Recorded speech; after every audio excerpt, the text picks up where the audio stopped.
All right. Welcome back, everyone, to our last session before hiatus. We'll be back in August. Sometime in August. Don't know when. Hopefully early to like middle August. I'm not entirely sure. But for the last little bit, we're gonna go around, of course, and get our little promotions and plugs going. Hi, I'm Slay. I'm a TTRPG performer. I'm gonna be in the Candela Obscura game on this channel. My Twitter is at Sons of Warvan. Sons underscore of underscore Warvan. Yeah.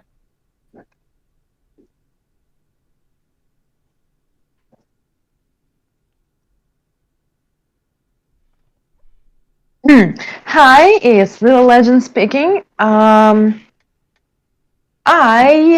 am an artist, kinda, sorta. I take commissions, but also on my Tumblr blog, which is Little Legend R, I am hoping to start working on a new comic story that I've been kind of sort of writing. I've been making characters. I've been designing them for sort of for a while now. And this summer, I'm saying this right now since hiatus. So this summer, I'm hoping to get a little bit of it going. Just maybe a few pages, maybe a little bit, a few funny kind of character introductions. So if you would be interested in something a little bit creative, something a little bit crazy, maybe, I would certainly welcome you on my Tumblr blog, and I hope you have a great time there. Thank you very much. Hi there, I am Silver Sugar, aka Risa. You can find me most places on the internet as Silver Sugar or X Silver Sugar. Good luck figuring out which is which where. My username keeps getting taken. I take commissions as well. Right now I'm doing Pay What You Can Afford. I have some hefty bills that I could really use the support with. If you are in our Discord, they have put a sort of you know, it's something in self promo that you should check. Oh yeah, I have a new sample sheet showing some examples of my work. Thank you. Good reminder. I gotta post that other places. Some of which was used for Starbright. Yeah. Love that art. I'm so proud of it. But yeah, thank you guys so much for any support that you can give. I will make some more rebloggable, shareable versions of that available soon. I don't know why the one in promo got all non-clear background. I'm figuring it out. My tablet likes to save things funny, I guess. Anyway, but yeah, I think that's all I've got going on right now. I am trying to get back into streaming, but I'm still dealing with some technical difficulties. But be on the lookout. I do plan on at least doing a test thing tomorrow, probably around this same time. But yeah, that's me for now.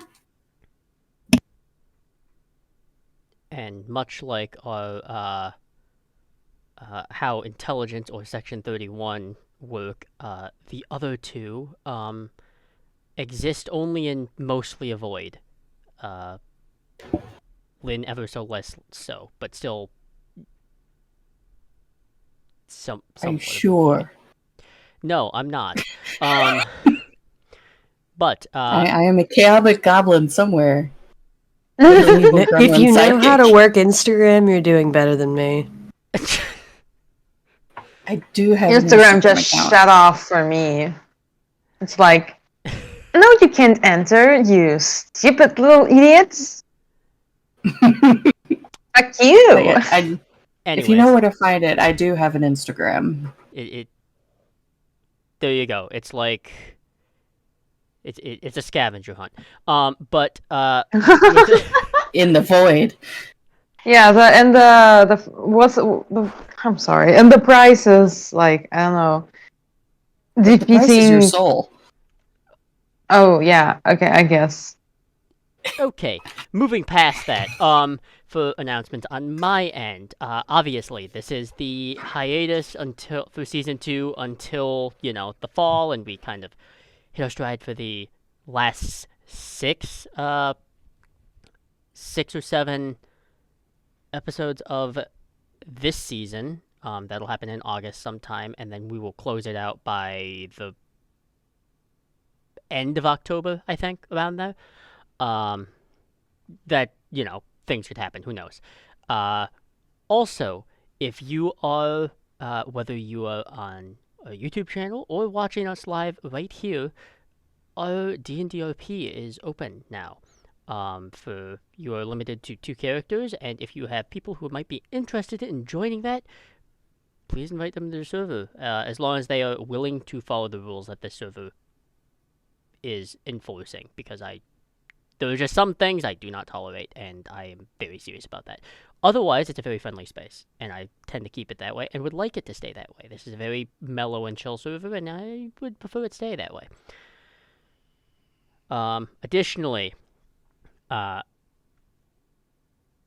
we are, I believe, only 6 followers away from our 50 goal mark, so if we hit our 50 goal mark, we will have our Lower Decks 2-shot. I have no idea what that will entail. It will probably be something insane. It will have no structure to it whatsoever, but it will be very fun. Oh hell yeah. We will also, at some point, be uploading our Circle of Fire and Blood. I think I'll do that as once it's fully completed. I don't think I'm going to do that until it's done. So be on the lookout for that. What else do I have to announce? Right, in lieu of our RP server, I think I'm going to do something as well, which is I'm going to run more of an open scenario, almost play-by-post-esque, where I kind of just maybe have a prompt or scenario or something, and then throw your characters into the card pool and just see what happens. Good exercise and things like that. I'm also working on a sort of project that it might get released this year. I'm not sure. It depends on cast and all that. And finally won the battle against YouTube and got both the last 2 episodes of Starbright Fantasy up, as well as beat technology and computer bullshit, and got our Season 1 Q&A up on YouTube as well, if you want to check those out. But other than that, I think we're ready to jump in here. So let's do that. We'll be back in just a moment.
I'm deep in my X-Men bullshit. That's what I want. Welcome back, everyone. Hey! So... You heard nothing. It's on the internet. X-Men RPG win? Don't put that. It's the last. Do not put that on. God damn it, Lynn. Don't put this on me. It's the last game for a while. We gotta gaslight the viewers for a little bit. Anyways, I don't. We're not 20th Century Fox. We're not doing that. Yeah, I went there. I'm not sorry. I'll do it again. But anyways, Savage. I will be getting my revenge soon enough. During our last Drama. episode, our crew kind of had their own little experiences and did their own little self-reflections, and also our commander is now very much deep in it with a Q taking interest in Jaloran and what is about to unfold. Unlike her counterpart, she's a little more useful and a little more, I would say, cordial. However, that does make things kind of terrifying, because that does mean there is an event of grand import that requires an intervention that is less like a game. With all that being said, though, learning and going back on things, and Kvi even grabbing and getting a dot aboard the Archimedes is found a little bit about it before it subsequently exploded. And then afterwards, the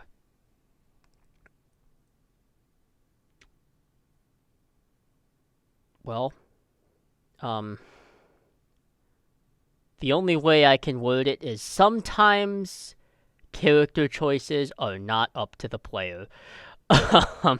With some interesting choices in 10 forward. But other than that, we are picking up,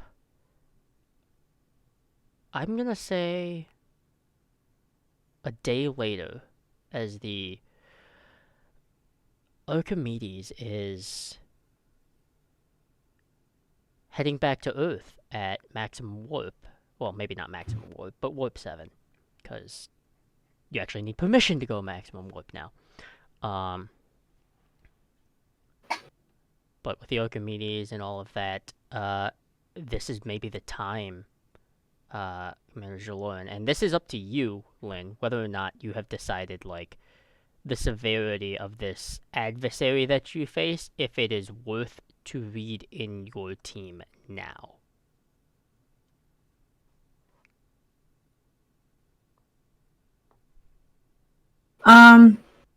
Before we do that,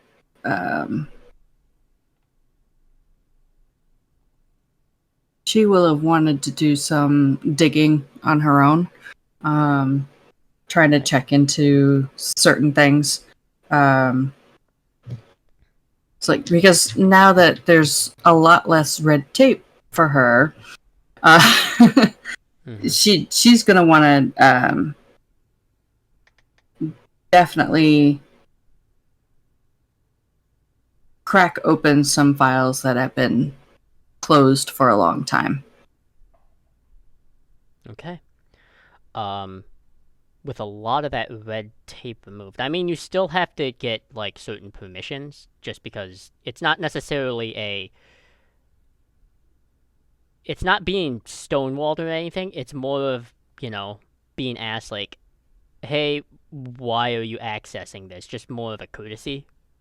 Like, you just accessing it for the sake of accessing it is going to cause alarms, but you can go through certain admiralties and certain things like that to make it a little less of a pain. And with that in mind, what are you looking for?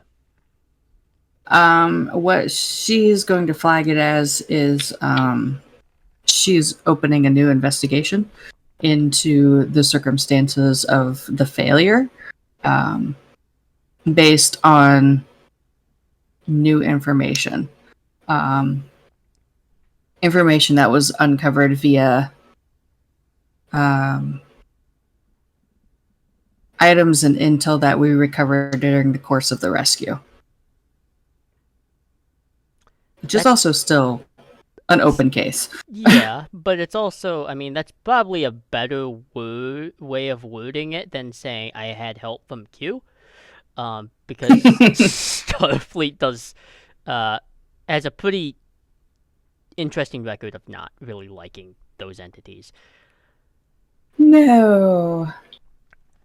But I was like, if anybody tries to ask, I was like, well, what intel did you uncover? Well, that's part of a classified investigation going on over here, but it relates to this one.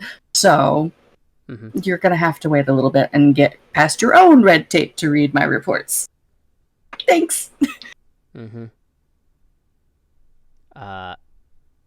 So, here is where you will encounter a little bit of an issue. Because you have to get through here. In regards to the failure and stuff, is there any particular, like, files that you want to access? With just above table here telling you that accessing these files, some of these files, when they are accessed, have to be documented.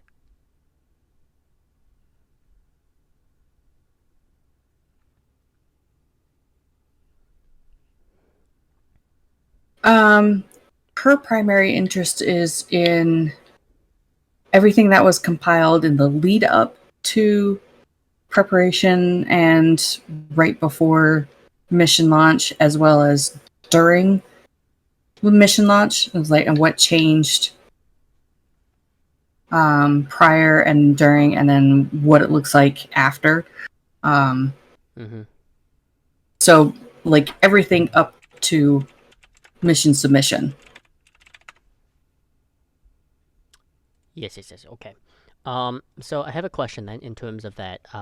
Like, are you looking for, like, the very beginning to the lead up, like, in terms of timeline? And forgive me if I'm not exactly sure, but timeline, I think the mission was, like, 23... So, like, early 2370s or 2360s?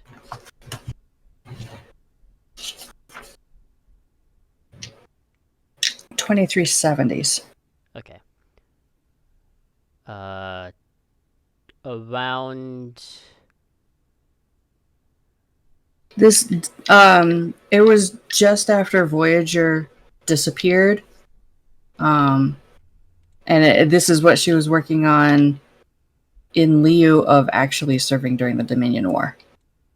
So, alright, yeah, okay. I just needed to confirm that really quick. Okay, so yeah, so probably like 2372 or something right around there. She was still in the Maquis at that point. So just after then? So that would be... Yeah, late 2373. So like right at the very beginning of Dominion. Okay. And in service to that, yeah. Alright, I see what that was. Alright. So yeah, like, this was their excuse for pulling her off the front lines. Alright, looking through, you do have to circumnavigate an admiral for this type of mission, and it's not that, and this maybe is something that just tickles your brain in a great way, Jaloran, but Admiral Michiel is responsible for archival records in the Admiralty. So she has a lot of sway. It's not like she can ask you what you're doing in terms of that, because you do have like some red tape protection. However, it is going to be a little weird, at least from her perspective, that you're accessing it. Not that she can do anything about it. She's just going to know that it was accessed, really.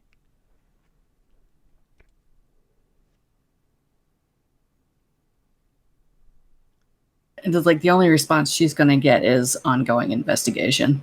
Mm-hmm. Right. So, with that being said, looking through all these, because there's, like, the reports are fairly thorough. So, digging up all these reports and lead-ups, the more broad you are, the easier the check will be. The less broad you are, the more difficult it will be.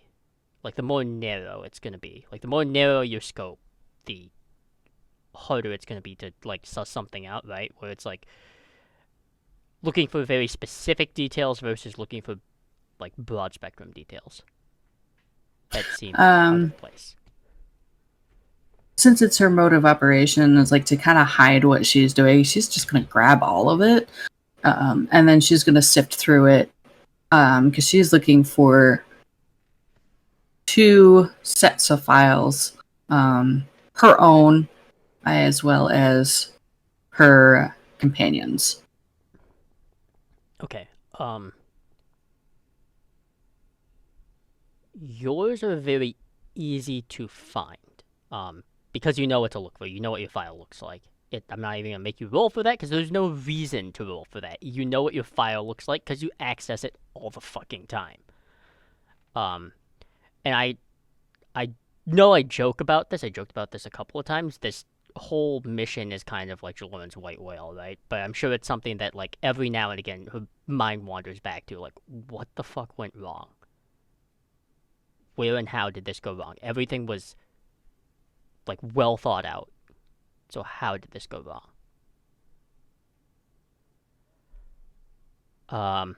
However, in terms of files, the 3 that you are, like, the most suspicious of, they have been listed as black shielded files. So, you can do one of 2 things here. Which a black shield file means it's got walls of fortress behind it and also, redactions. So you can try punching through that through hacking means. Just the failure will be catastrophic if you even experience a little bit of a complication or a little shy on the success. Or you can try and call in maybe a favor or ask permission from an admiral that is a 5-star.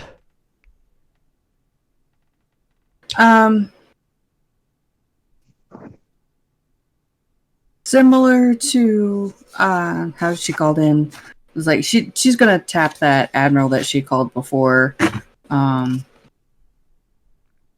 Admiral Pyre. So he is a 4-star admiral, so just keep that in mind. So he could probably find someone to help, but it would just take a little while to loosen the file.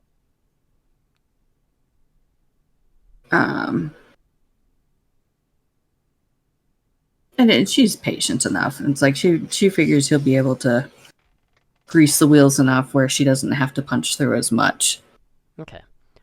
Yeah, then we'll play out that scene a little bit, is maybe being in the, like, a temporary quarters or something.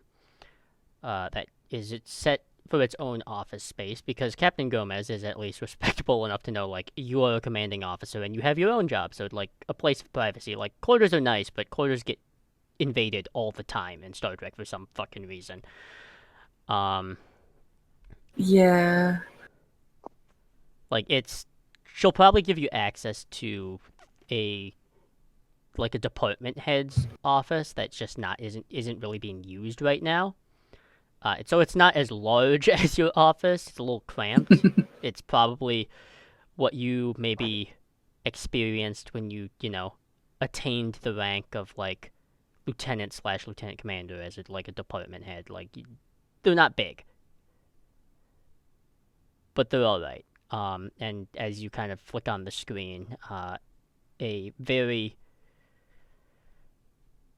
worn-out looking Admiral Pyre, who is, as a reminder, is played by Ben Kingsley, kind of regards you as you come into view, and he kind of squints as if maybe the screen is static somewhat before he taps it once and seems satisfied. This ain't good, Commander. If you're calling me in such a short span again, this cannot be a good sign.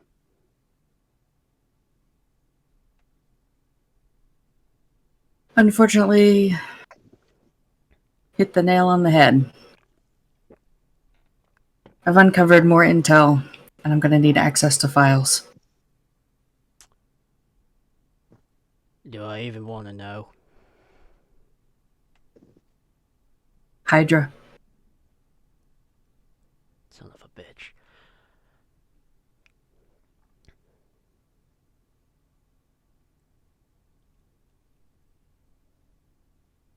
You do realize you're kicking a hornet's nest, Commander. One might argue I never stopped.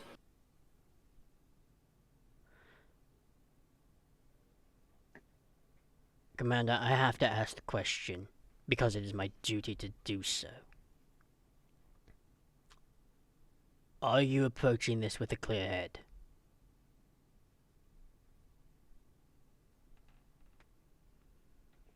I am. I'm confident there will be a resolution to this.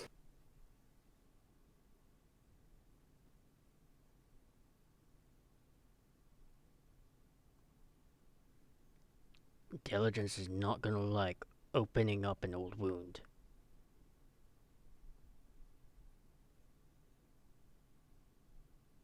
But sometimes for it to heal properly, it has to be done.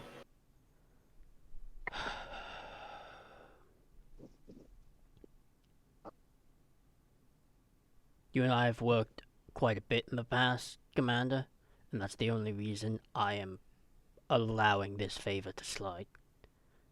However, going forward,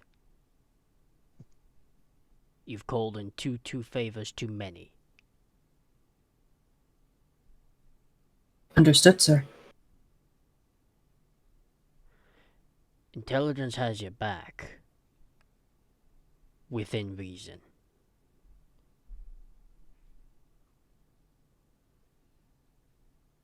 Do not start a ground war over this.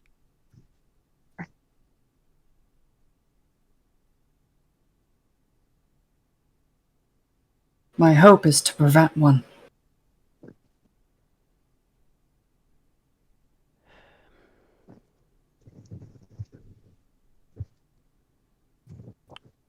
Well then.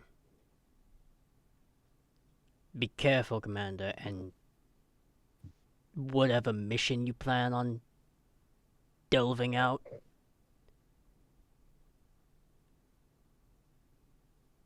only people you trust.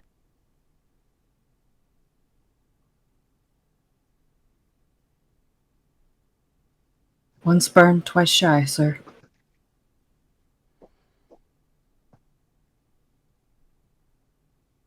Well, happy hunting, Commander, and I'll turn off the screen. It's pretty clear the way he's not really dressing you down, but he is making it known. Like, you're walking a very razor's edge, right? Where it's like, this is kind of, it's not necessarily it's totally personal for you, but there is the potential for it to become that. So he's making sure that you don't slide that direction, and also with an unwritten kind of contract of, if you get yourself in the shit, I will not help you.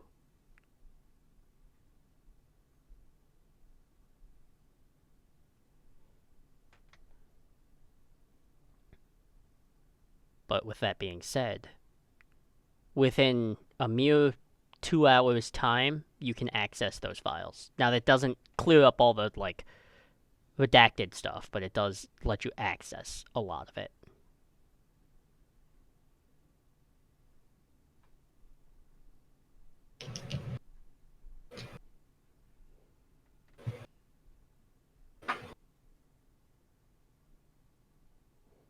first thing that she's going to dive for is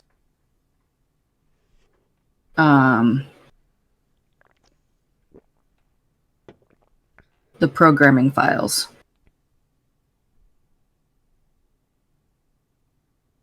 All right. Because that's where her suspicion is lying, is that something within the programming files was changed that wasn't supposed to be. All right. Plenty of OP stuff. I'm gonna make you roll. So I think this is gonna be. This is pretty clearly I would say, your choice of either insight security or reason engineering. Does she have help from a computer? That depends. Because with the computer, you are accessing it through the Archimedes. Or you could try and just skim through the file without doing it more like manually, in which case it's less traceable. It's still traceable, but it's less so.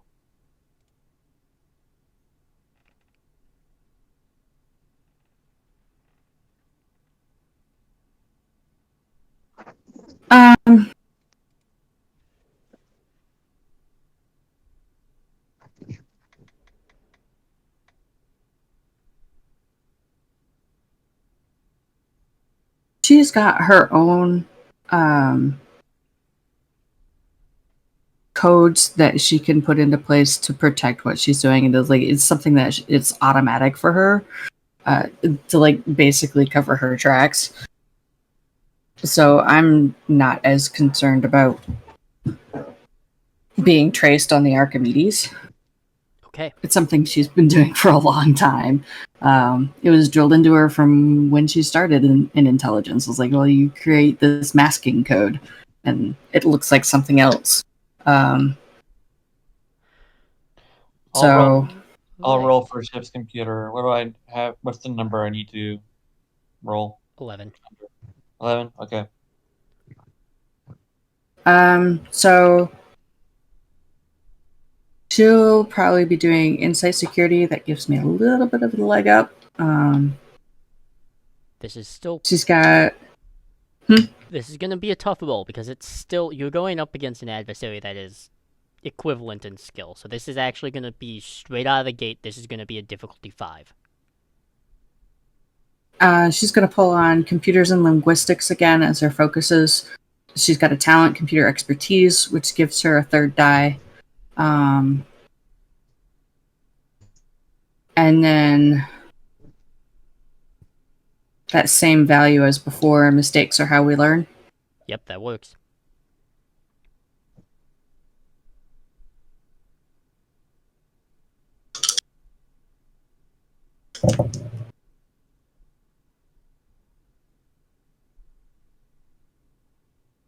Five right out of the gate.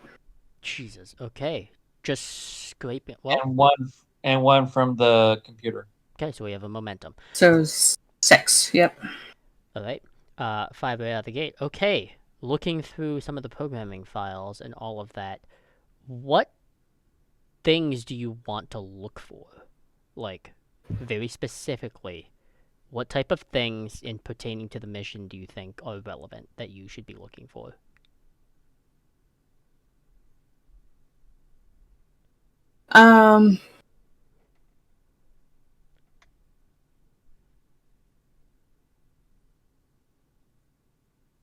She's going to make comparisons of what she had written up versus what was submitted in the final report.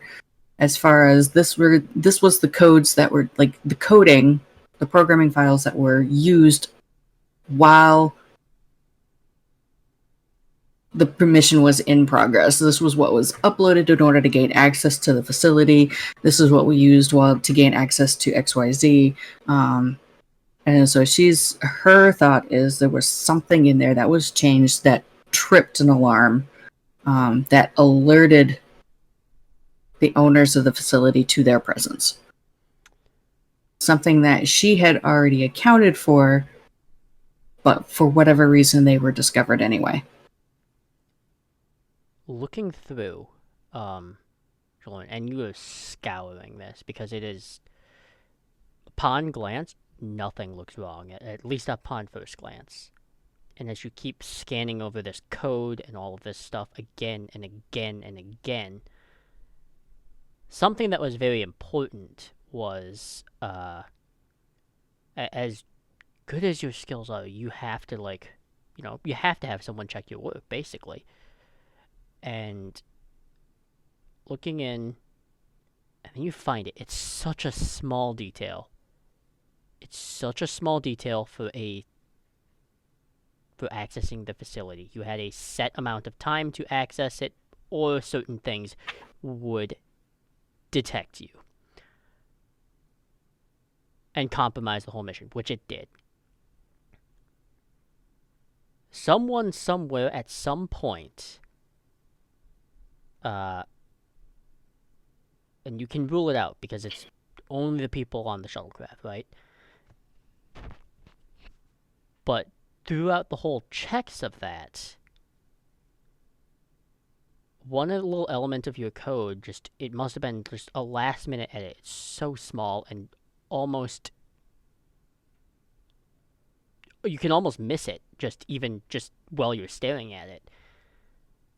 The timing to enter the facility to not trip an alarm, because computers are so specific and they are very fast, especially in the 24th century, any miscalculation on timing or stuff that doesn't sync up will trigger an alarm. And it is a couple nanoseconds of a delay that got added. It's so small. But like in the moment of a mission, you're not going to notice it. Right. Because we're talking multiple decimal points out, and it's like when you're skimming through. Yeah, you're not going to notice it because it's just multiple decimal points out. Why?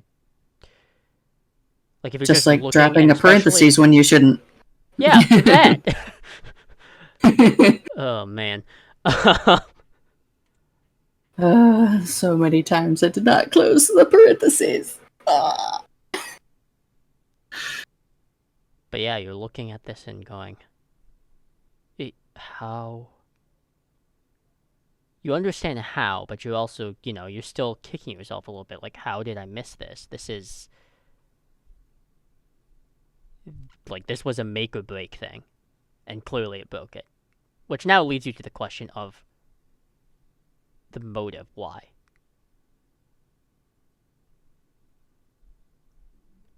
Which you don't have an answer for yet. But as you're glossing over that code, is there anyone else that wants to take a scene at all?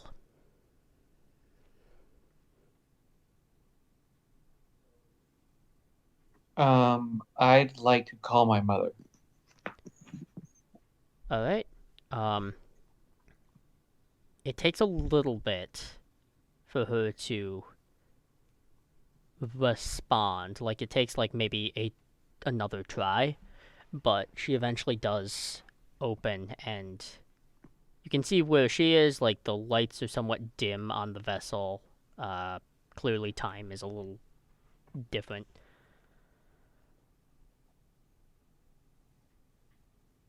Tate?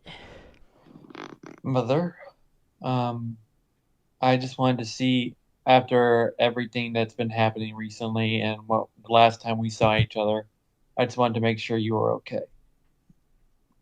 I seem to be in good health. Okay. I have a question for you that I don't know if you'll be able to answer.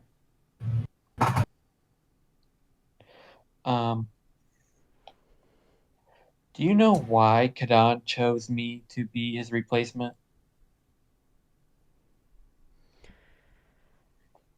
More than likely, it's because you were probably the most logical and genetically compatible candidate. but I hadn't been trained for this, and it just seems weird to me.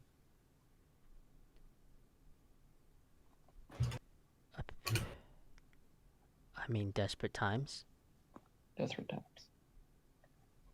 That's entirely possible. Can I do an insight check, like some sort of insight on my mother? Because I'm a little suspicious, but this is also not Tate's strong suit. Yeah, you can do an... This is full-on insight security, and this is a difficulty of 3. Okay, let me check my focuses real quick.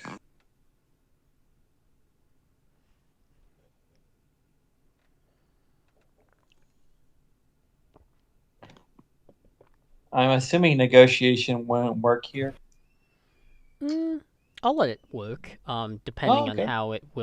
how you word things, yeah. I'm basically okay.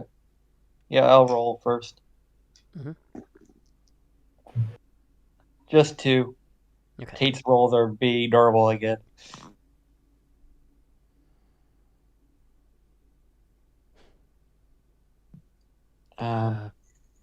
Is that all you wanted to talk about, Tate?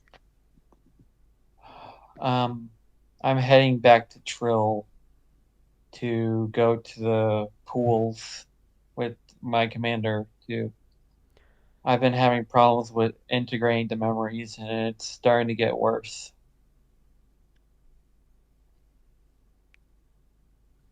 Interesting. I'm sure I have some contacts on Trill that could assist.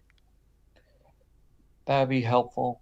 And at this point, Tate kind of looks a little down and goes, I know you've checked before, but have you heard anything about my last mission?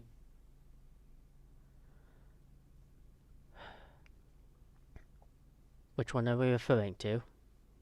The one I can't remember. I've looked into it, and from what I understand, there was a distress signal which was faulty. That distress signal was a honey trap for something.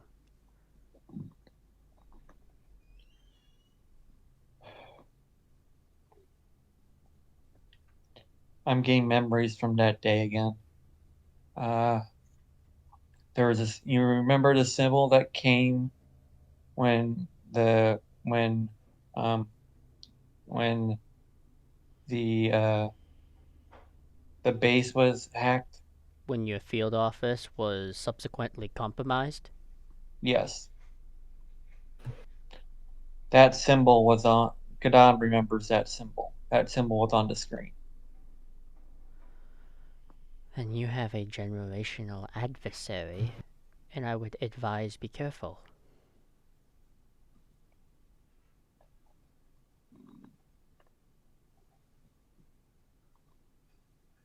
I'm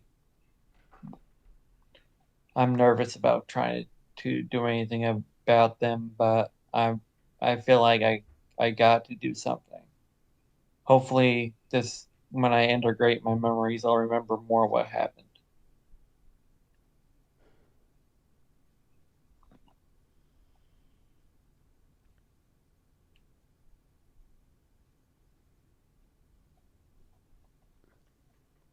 Right.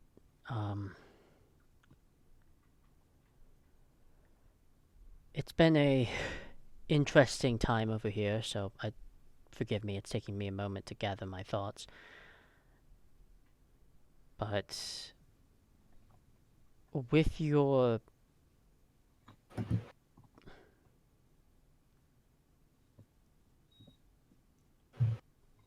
CO and your attached subordinates, should perhaps, given that that symbol is something that you have seen before in a previous life, I would trust very few people. That's why I'm talking to you and not anyone else. I appreciate that sentiment. But do keep in mind that subspace frequencies are not foolproof. Understood, Mo. Stay safe.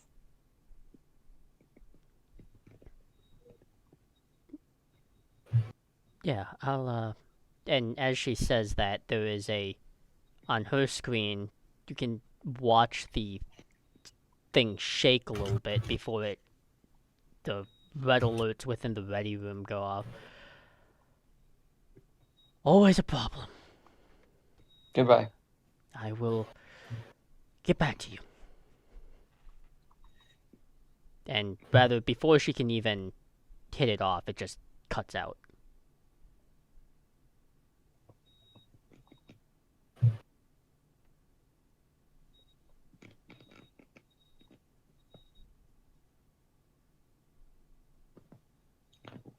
Tate isn't that worried because they're confident. They're pretty confident their mother can handle most things. So, and this probably isn't the first time Tate has called her and a red alert has ended the conversation. So, they're not very worried right now, but they'll check in later. And it's probably something that you would know too, is the vessels she usually gets assigned to are missions of second contact volatile de-escalation. So any form of like diplomacy that is about to erupt into like a violent outburst or a conflict, she's pretty good at actually de-escalating. Despite like how she is as a person, she's very good at de-escalating political situations. That's my mom. I'm very proud. Alright. Any other scenes that we need to go around for?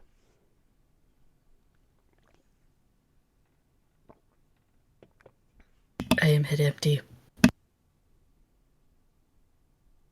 I'm just trying to keep up on my backlog of shit to build. Totally not building a gun in the basement of the safe house. Nobody needs to worry about me. We're on a ship. Definitely not definitely not building a gun in the basement of the ship. But no, really. Tucked away in engineering, tinkering on something, and scowling at whoever comes close. I would never scowl. Okay, stern looks. Lines on my face? That causes wrinkles, Jaloran. True. Stern looks, dagger eyes. But really, it's just I'm still like it's hard because like outside of her official duties, most of what Clary's doing in terms of like game specific stuff is trying to. She's still. That she feels like the safe house data breach was glossed over way faster than it should have been, and is still like kind of keeping an eye on that on the side, just like seeing.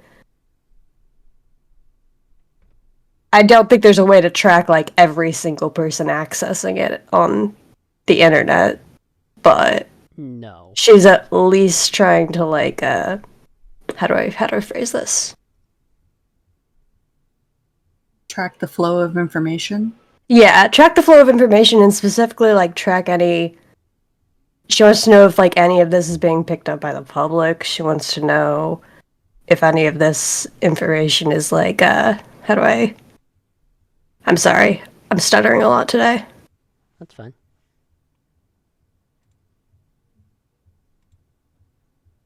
Like mentions and references that seem a little out of place. Or at least, It's less that, and she's more worried that it's an ongoing leak, you know? Yeah. She's more, like, regularly checking to make sure that the information stays the same. Right, yeah, that there's nothing more being added onto it. Oh, you would see stuff getting added on. Kavai's been sending garbage data out as best they can. Since Oh yeah, I shit forgot that you already happens. mentioned that.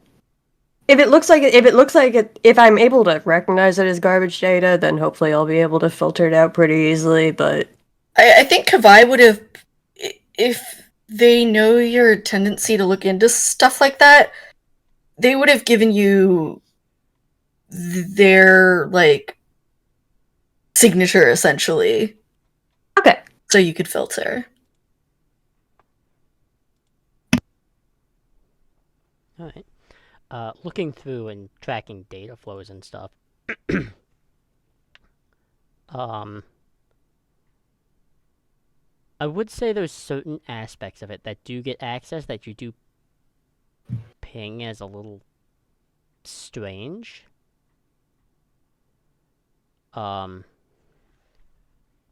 Particularly for the commander and for Commander Jaloran and Lieutenant Commander Hone, like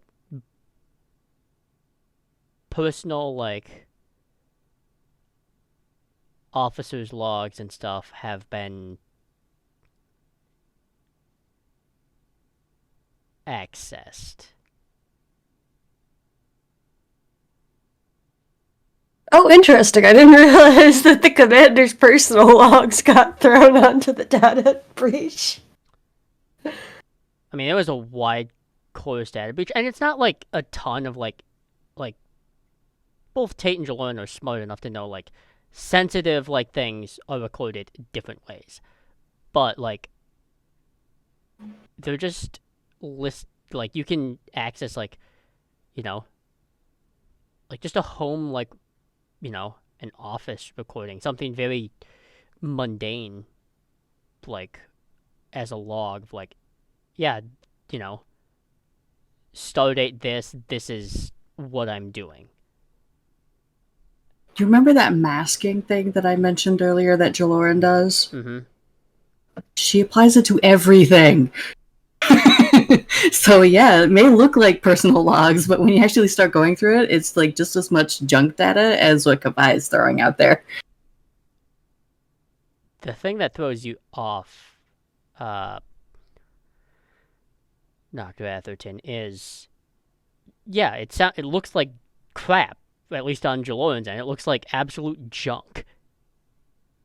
But oh my god, I can't believe she really enjoys that romance novella. What? But one of the files that was like total junk in the past like 6 months has been accessed and listened to over 300 times.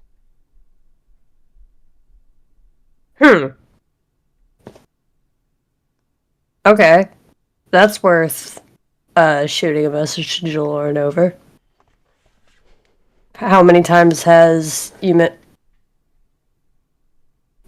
our Tates just like a average across the board, or is one also just one stand out in particular for them as well? It's just an average. It's just like one that's picked out to be average, like something that like Admiralty or like higher authority might just listen to, just like No, I'm sorry. I think you misunderstood. I meant like in terms of like average number of people who have clicked on the file, because you mentioned that Tate and Jaloran's personal logs were both listened to. Was Jaloran the only one who had a file who's been listened to 300 times, or does Tate also have one with similar numbers? Tate's has been like a single log of Tate's, and it's a longer. It's probably 5 minutes in length, but only the first 30 some odd seconds of it have been listened to. Again, a little over 285 times or something like that. Is theirs also in Cypher? I don't know. That's a question for Tate. Slay? Probably not as good as Jaloran's, but because Jaloran's really good at that, and that's not Tate's strong suit. But It's more just like circumspect. Tate has the training to, like, basically nothing. They don't put anything really important in their personal logs, and it's not junk like Jordan has, but it's also not like, it's just mundane things that they don't mind other people. They don't mind possibly being leaked to the internet because they know how this works. Understandable. So, I guess the only other question I have, since you mentioned that it's only a short snippet, I know this isn't how modern generative learning machines work, but I figure they can do fun things in the future. Is it like a phonetics thing? Are they clipping enough to like steal their voice, or are they actually getting something out of this mundane information? Presumably. I think you have it right on the nose. I think you come to the conclusion the voice is the important part. Okay, then I'm gonna shoot a message to Jaloran and Tate that somebody has presumably created a voice model of both of them using these two files.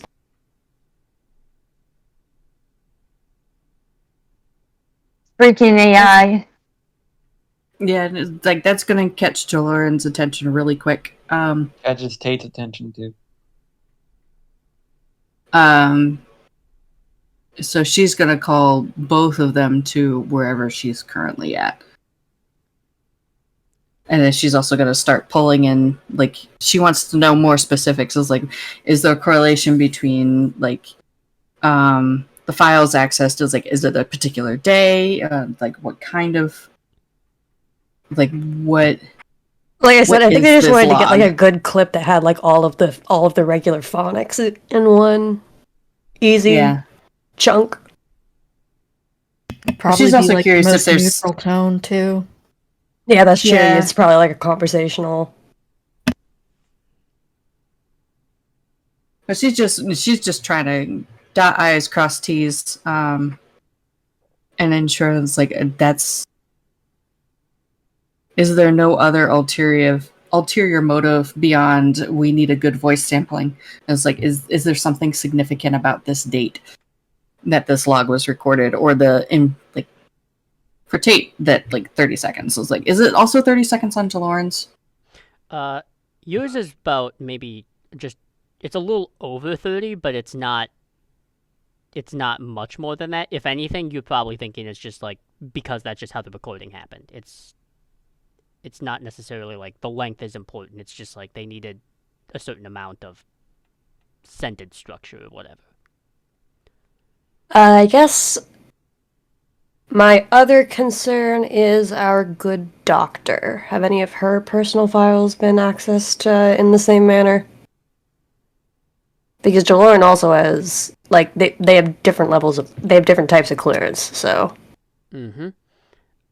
Looking through, and actually, you were finding it, like, some of the general, like, I'm not gonna say public, but the general, like, thing that the average, like, Madrid field office, like, agent or officer can access is pretty broad spectrum. On Lieutenant Loris's end, it's a little bit more difficult because medical files, as they should be, are a little harder to access. But you are finding like certain things that are being accessed, and it's nothing huge at first glance. But I mean, being in intelligence, it's a little different. It's just like checking in, like, do certain people have like maybe an allergy to this thing? Did they experience any sort of childhood injury? Did, like, that type of thing. Oh, so they're also just accessing the That's health. actually significant. They're actually just accessing the health records for the entire safe house. Okay. The important thing to note, though, is the childhood shit. That's information that can be used to, like, that's like the tell me something only blank would know shit. Yeah. Which is why I think Dr. Atherton Lauren, and Tate, you find this incredibly alarming. There's a certain brick wall when you get to Jaloran's medical files, but beyond that, everybody else is of a concern. Oh yeah, actually, very good. Like, are the pertinent bits redacted on mine? Jaloran would have gone through and, like, with anybody in her command team, there are certainly sensitive things she would have, like, under her own volition, been like, okay, we're brickwalling this, and this. That's the thing that's I'm worried good. about, because I know when the data breach originally happened, I made sure that my actual personnel file didn't have any, but I didn't think about my health records, because my health records also have And it's my something that Jaloran psychological would've- profile from the fact that Clary's been seeing a Starfleet ordered psychiatrist for 15 years now. Yeah, and it's something that Jaloran would have thought of because her own medical file has been brickwalled for so long. And it's like she would have made certain that, at least for those on her personal team, Command Team 1 are also safe walled in a similar manner. You can't, into that effect, you can't give them, like, nothing, because nothing is more suspicious than Right. something. So in terms for, like, Dr. Atherton, She would have been it could she would be, have been like, very you know, selective. maybe, like,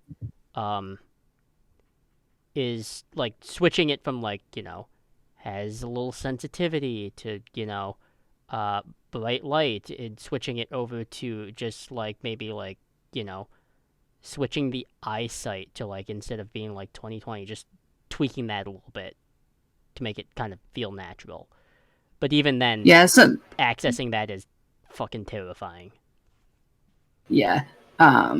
So it's like she would have been very selective and deliberate about how she went about doing it. And just like she's been in intelligence long enough, she knows that, like, giving them nothing is going to, like, cause them to be like a dog with a favorite bone. They're gonna keep digging. So she's gonna do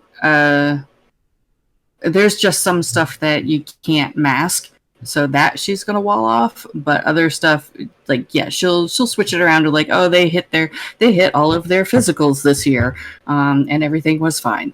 And it's like, make it seem as mundane as possible. Mira personally asked to fudge the numbers on her physicals a little bit, so she would kind of look a little bit less, not as strong as she actually is, and, like, a bit smaller, just in case. Yeah. She doesn't want. She since she's medical staff, she knows that if, like, anyone notices that she is capable of, you know, all that. And In like day-to-day life, they would make her do the heavy lifting instead of medical. Continue. I'm very sorry. And Mira Sorry. would have inherited Jaloran's instructions to the original CMO. So Mira would understand, like, what Jaloran was going for and continue what her previous CMO started. Oh yeah, totally. Okay. Yeah. So I'm definitely adding that our health records are being at least semi-regularly accessed. One that is actually has not been accessed really is actually a lot of Kavai's stuff has been untouched. And that's not it's not because it's uninteresting, it's because of all things considered, Kavai is a very late addition to this group. Like, all things Also, considered. a lot of their documents were falsified to begin with. I actually had a question of, like, when approximately would Jaloran have required Kavai to be honest with their record keeping, particularly with regards to medical requirements.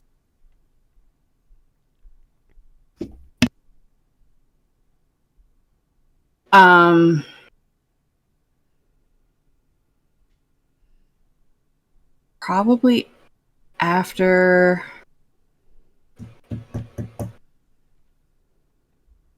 Probably after the debacle at Kavai's apartment.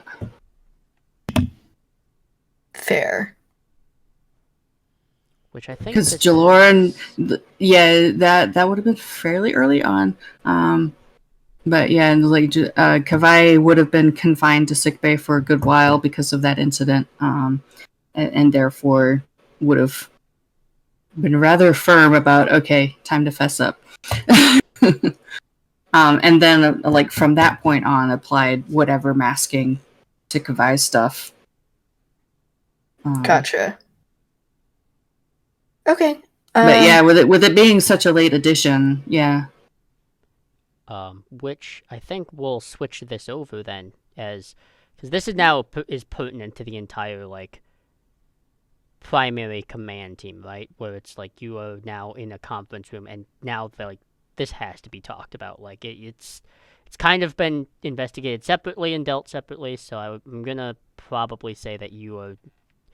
I think you've probably all made the pardon the slight little pun here, but have made the executive decision that you probably should maybe all get on the same page now. Boo. Hey, Joe. What? Mary's files are fine, right?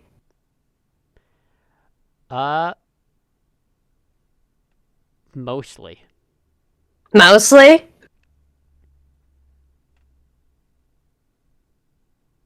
Yeah, mostly. The only thing that seems to be accessed from her files, like personnel, like mission records, is just sort of things that are known, which are just, high marks, like things that they are praised for, like how far of like, of a range can you take in terms of a shot, but also like the other thing is just noting, the use of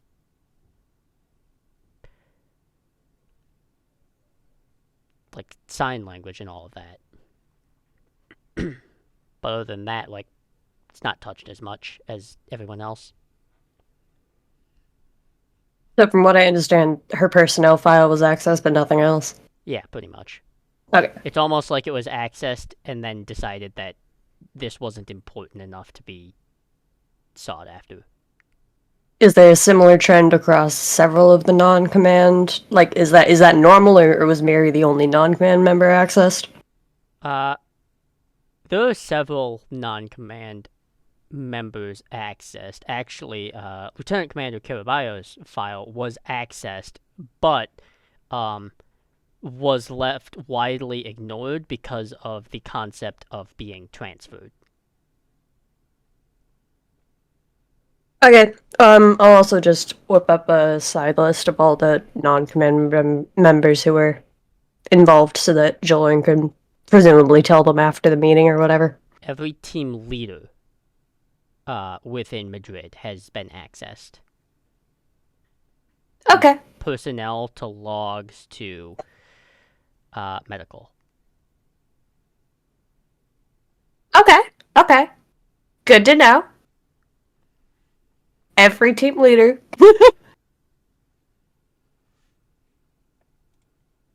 But yeah, we can switch the scene over into the conference room here as you are coming to this revelation as a group.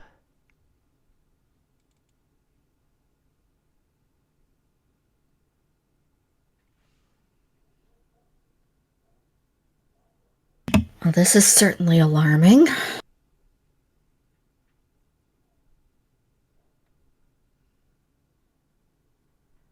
Would I know...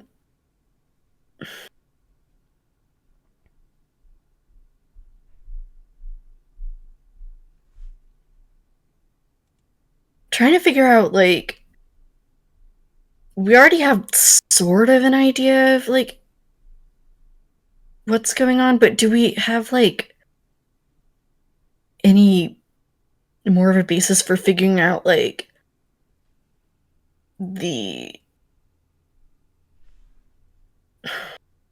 are they building... We don't have enough information. This is driving me nuts. Hmm.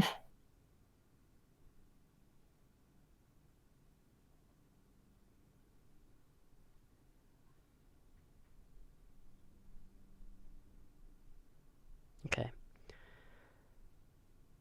I've been keeping an eye on it for a minute now. I apologize for not noticing the sheer volume of requests for Jaloran for Commander Jaloran and Tate's personnel or personal logs. Sorry, personnel and personal are being used a lot right now, so There. Hmm. There are it's some the health things records that really worry should, me. yeah, and there are some things that 2020 hindsight should be obvious, but in the moment get missed.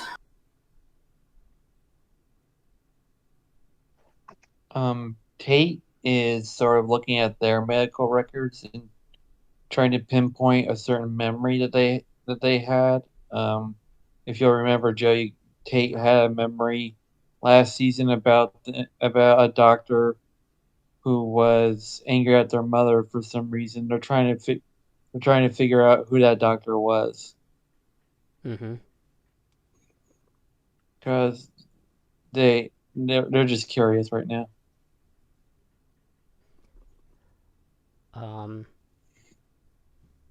I can let you try and access that memory a little bit. However, given that you are not fully integrated with your symbiote, if you fail by 2 or more, you could potentially have some long-term catastrophic effects until that gets resolved. Um, I will remind you that there's a temporary workaround if you want to take advantage of it right now.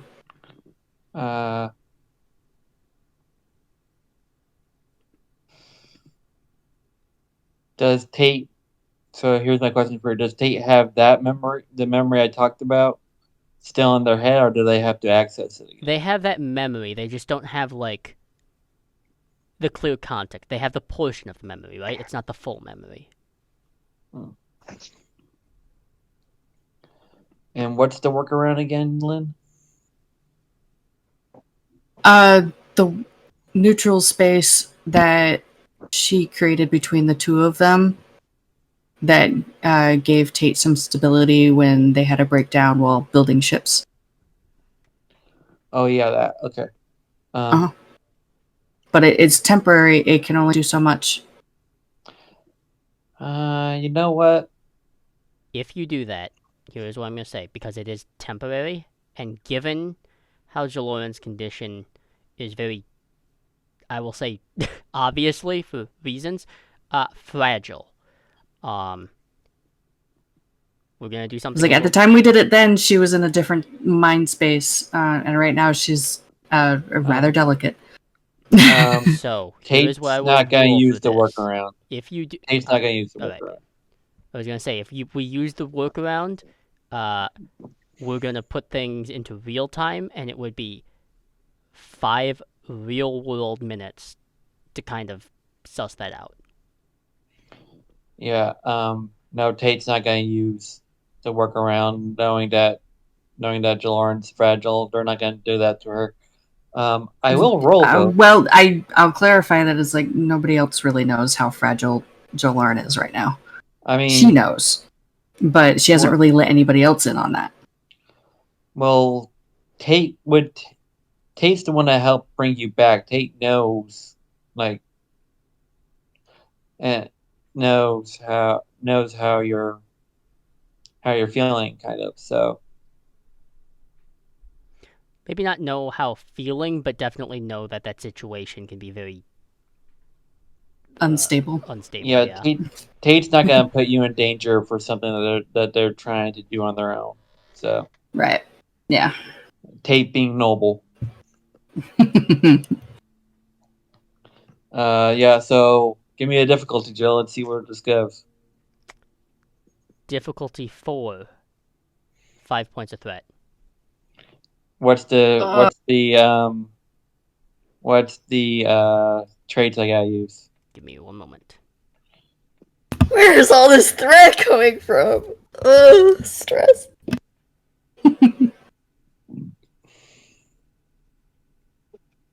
This is going to be for you, Tate. This is going to be a. This is A you daring problem. medicine. This is straight up daring medicine because this is a really Oh, bad that's health bad. choice. Wait, if it's medicine, can I help somehow, or is it No, just? this is Tate in their own mind. Yeah. If you make Well? Lieutenant Loris Ugh. aware of it, I will let her assist by basically like monitoring like your brain function because that's Oh, I mean, hello. Tate wouldn't. Yeah, we hear you. Can you hear us? oh no. West, the mercy shovel. Uh-oh.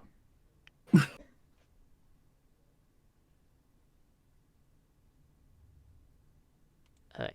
All right. I'm gonna drop a value. Okay. Let me. I Oh, have. hell yeah. I can hear normally. If it's a medicine check, can I help? Yes, like I was saying, I will let you add an assist. Yeah, I'll let you add an assist, and it's going to be a daring medicine. Actually, yours will be control medicine. All And right. assist is just 1 die on your end, little. All right. I'm gonna spend that momentum that we earned. Okay. So it's 3 die, and I'm going to. Which value were you pulling on?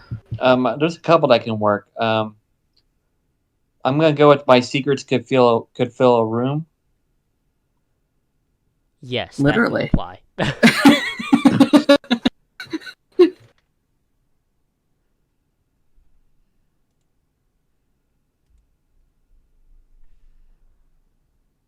Okay, rolling now. Tate, please let your rolls be good. Remember, 15 or higher is a complication. So Cool, then I'm rolling as well. 1d20. So It's control medicine. Yep, control correct? medicine. And just 1d20. Yep. For you. 4. all right, so that's 5 successes, but I did roll a complication. Okay, so. So we get momentum. And, Just take that. little did you. What did you roll? A 4. I rolled 4. Okay. Yeah, so that's 5 successes So that's with my successes and my value. So there is a momentum, and going back, like really focusing to it as like Dr. Atherton is explaining this and all this, and like, it's like what is? Because I think maybe part of it is still bothering you. The conversation that you had with your mother earlier is just like it's sitting in the back of your mind, like it's just. I think you as a player probably felt like that conversation felt kind of weird. It did. And going back and thinking on it and really focusing in on this, there is a Trill scientist and your mother, and you're fairly young. You're not exactly sure how old you are, but you are early teens, maybe younger, with a standard type of checkup of some kind, and the doctor kind of actually And at the time, your mother attained the rank of captain at this time, but this was like a shortly trip or something. As the doctor is speaking to her, I don't actually care if you're part of Starfleet, the United Federation of Planets, or the Trill Science Community. What you are doing and what you are asking me to do is incredibly risky for myself in terms of my career and your child as well. If they find out of any capacity, if this is released in any way, shape, or form to the public, it will ruin your career and potentially theirs. Are you willing to take that risk? Because I sure as hell am not. And if you force me to do this, you are going to leave me no recourse but to report you to the higher authorities of the United Federation of Planets. There is a tense standoff before a older Trill doctor kind of puts a hand on the shoulder and more or less is willing to say let it go. As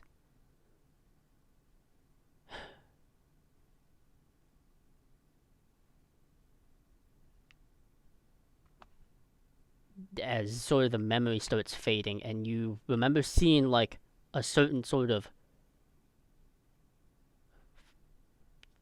formula which on like a hypospray, and at the time of your youth you didn't really pay attention to it because why would you? But now that you're older looking on it, it is a particular compound that is associated that helps like it's almost like a form of biotech that helps heighten a person's reaction time. Not necessarily anything further than that, doesn't make them strong or anything, but where like the typical, humanoid has a reaction time of, X hundredth of a second or whatever.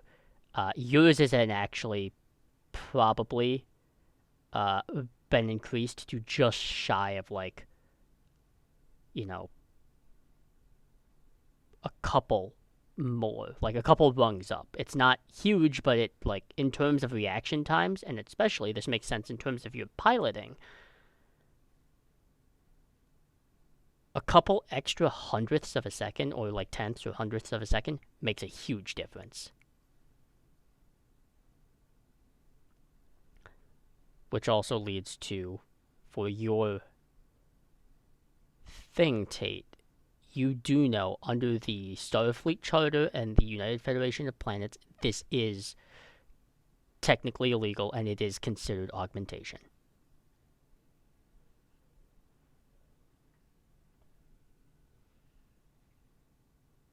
Is this among the information that Jaloran would have found earlier? No, this one would not have been found. It's something you would have speculated, but you wouldn't have direct proof of it. You had speculation, but it's like one of those things where it's like,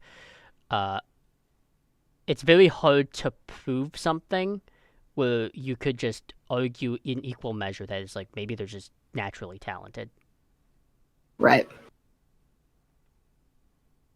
But you personally, Jaloran, the amount of like piloting miracles you've seen from Tate, which famous pilots, Karsulu, like Tom Paris, all of that stuff, where it's like they're good pilots.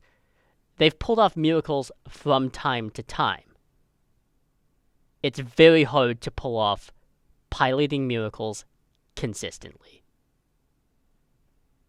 And she's particularly suspicious of it because, like, she's had her own genetic code manipulated in a similar fashion. Mm-hmm. So she knows how difficult it can be to prove. I hate to be this person, but what's my complication? Your complication? I've gritted ear to ear for this. I've been waiting for so long. And my thought is like, is it going to get banked for later, or is it going to happen now? Your complication comes up, Tate, a little bit is, because you're digging so deep into something in the past, and because of your memories of how wildly scrambled right now, it feels like something snapped. And where you could kind of access some of your previous lives, you've forced something a little too much. And you are your person. You definitely have the symbiote, but whatever sort of linking factor you had, you pushed it too far, and it is, as of this moment, for now, it is severed. So drawing on like past experience and stuff, or like trying to access, it's gonna be next to impossible. And on So, top of that, sorry. because it's technically severed, you're not in sync with your symbiote anymore. Ooh. So Isn't that going to put Tate into shock? it is going to put Tate into shock, but more importantly, in a long-term effect for you, Tate, when they come up narratively, you're going to almost have to vie for control of your own, like, psyche, because the symbiote has so many memories, and if you're not, like, synchronized, it doesn't know who, like, the prime owner of these memories are. So any of my past lives could possibly take control. Yes. Like, in a loose sense. It's more the symbiote would take control unless the past lives would take Yeah. control. Yeah, I know. And so I have a quick question, mechanically speaking. Yes. The join trill trait is a talent that Tate has on their character sheet. Would that it allows them to switch to gain the focus of one of their past lives? Is that talent like unusable right now? It is. You could still, because it's still like certain talents or muscle memory, right? You're not going to lose certain talents like that. Hmm. However, the difficulty will be way higher and complications will be more disastrous. Okay. So what you guys see is Tate focusing and almost not listening. Um, and then you see tears come from their eyes, and then they get up and they start walking to the door. If anyone stops them, you can stop them, but they're heading to the door at this moment, and they're about to leave. If I would stand and sort of just like look to Jaloran, like Yeah, Jaloran's instinctive reaction is to grab Tate by the elbow. Tate will instinctively block you. Tate's almost running on autopilot. Tate's reaction time is taking control.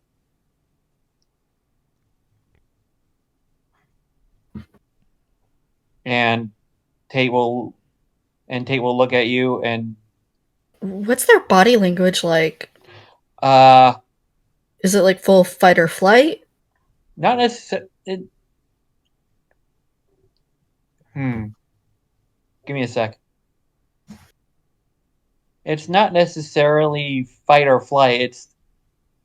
It's two warring emotions on their face. It's extreme sadness, you don't know why, and extreme anger. And you're not entirely sure why they, like, out of character, you probably have a guess. But like in character, you don't know why. It's also probably the prevalent in equal measure, so it's hard to determine like which one is like more truthful, I guess. Yeah, Tate's not able to regulate their emotions right now. And Are they bleeding? Like bleeding through mentally? you'd have to ask Joe that. Like if Jaloran were to tap the connection, would she be able to feel it? Yes, that's not something that she would does. to some degree, and actually for Kavai even you can feel it a little bit. the way the emotions feel, it kind of feels like, and this is so beyond out of character for Tate, but it's like getting hammered away by thousands of tiny little needles, basically. Yeah, Tate is trying to. I think you also feel when you go into that into that place to feel their emotion. Tate, you can feel Tate using their limited ability because they're not as good at this as you are, but their limited ability to slam that door and lock it tight. Like they're Yeah, putting and several that locks on it. It's not out of like anger at you. It is out of extreme fear. I will say this just in case anyone wants to do something about that. Uh, Not that I think Jaloran's smart enough to not do anything about this. Same with Kvi, but if you try to open that door through like more forceful means, there will be disastrous consequences. I am just letting you know about that above board right now. I think Jalord would absolutely know that. So she's also going to be more apt to pick up on that fear reaction behind slamming that mental door shut. Having done that herself. did you just roll something, Silver? Maybe. So Jaloran is like her immediate reaction is she's going to she's not going to do anything mentally, but she is going to block Tate from getting out the door. So like it's a surprising burst of speed from her that she's able to Tate's reaction time, but this is gonna have to be a roll because Tate wants to get out of this goddamn room. Tate yeah needs to get out. Yeah, and Right. Jaloran's not going to let them. So it's going to be a very quick, swift movement, and she's going to block the door, and Okay. she's going to stare down So, Tate. For Jaloran, I need you to make a. I think this is a control and command because this is presence command. This is for sure presence command. Because you're not trying to force anything, but you are trying to make your presence and authority known to some degree. Not forcefully, but it is something that needs to happen here. So it's going to be presence command on Tate's end. I will let you choose this. Okay. This will either be, depending on how forceful you want to be about this.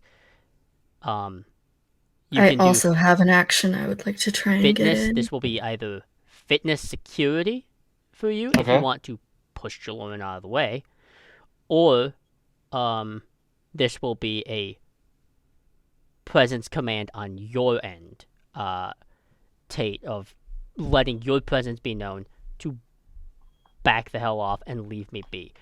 For everyone that is not actively rolling in this, I want one person to give me a number between 1 and 3.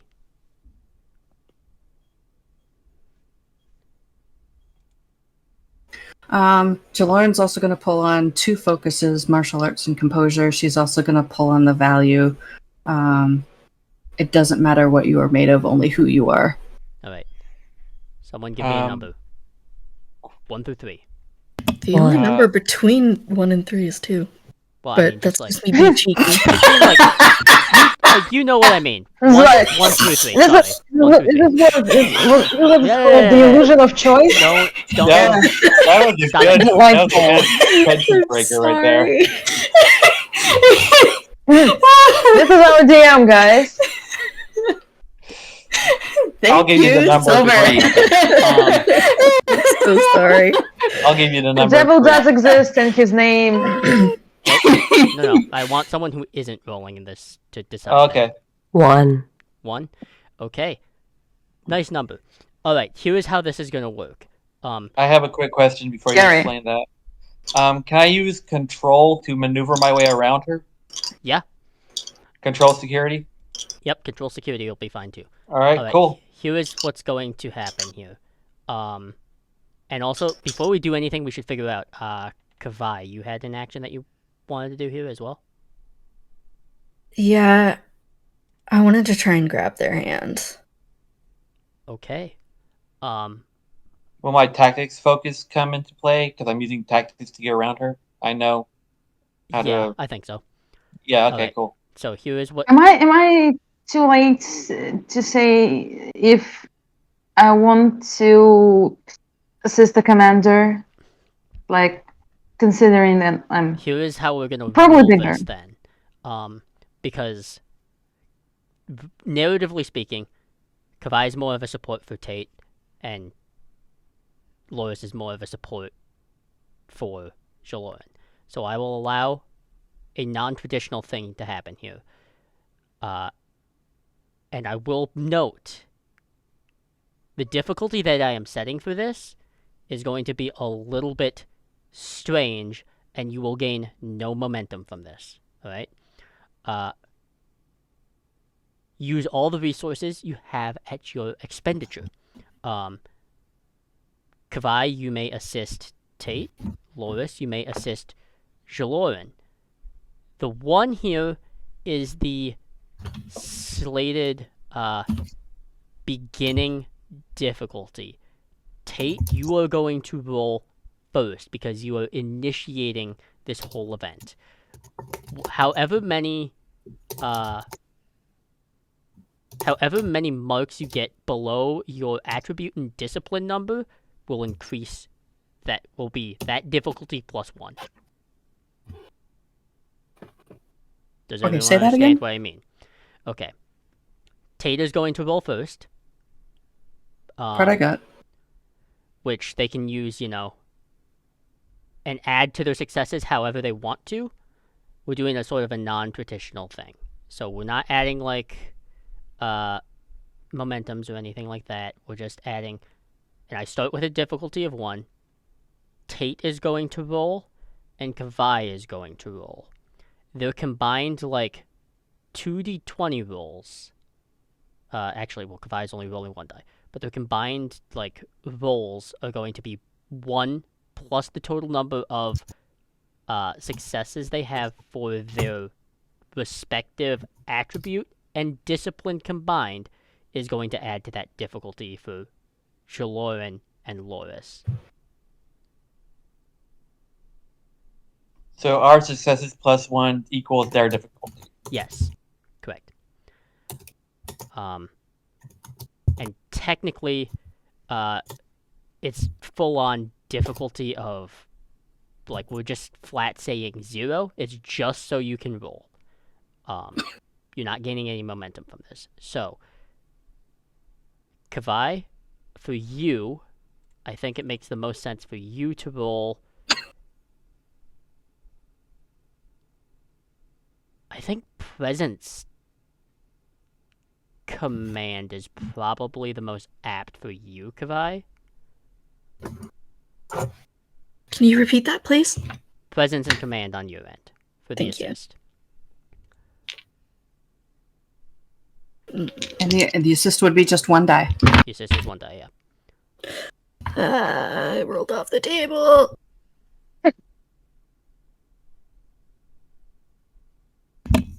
Well, hell, that's a 20.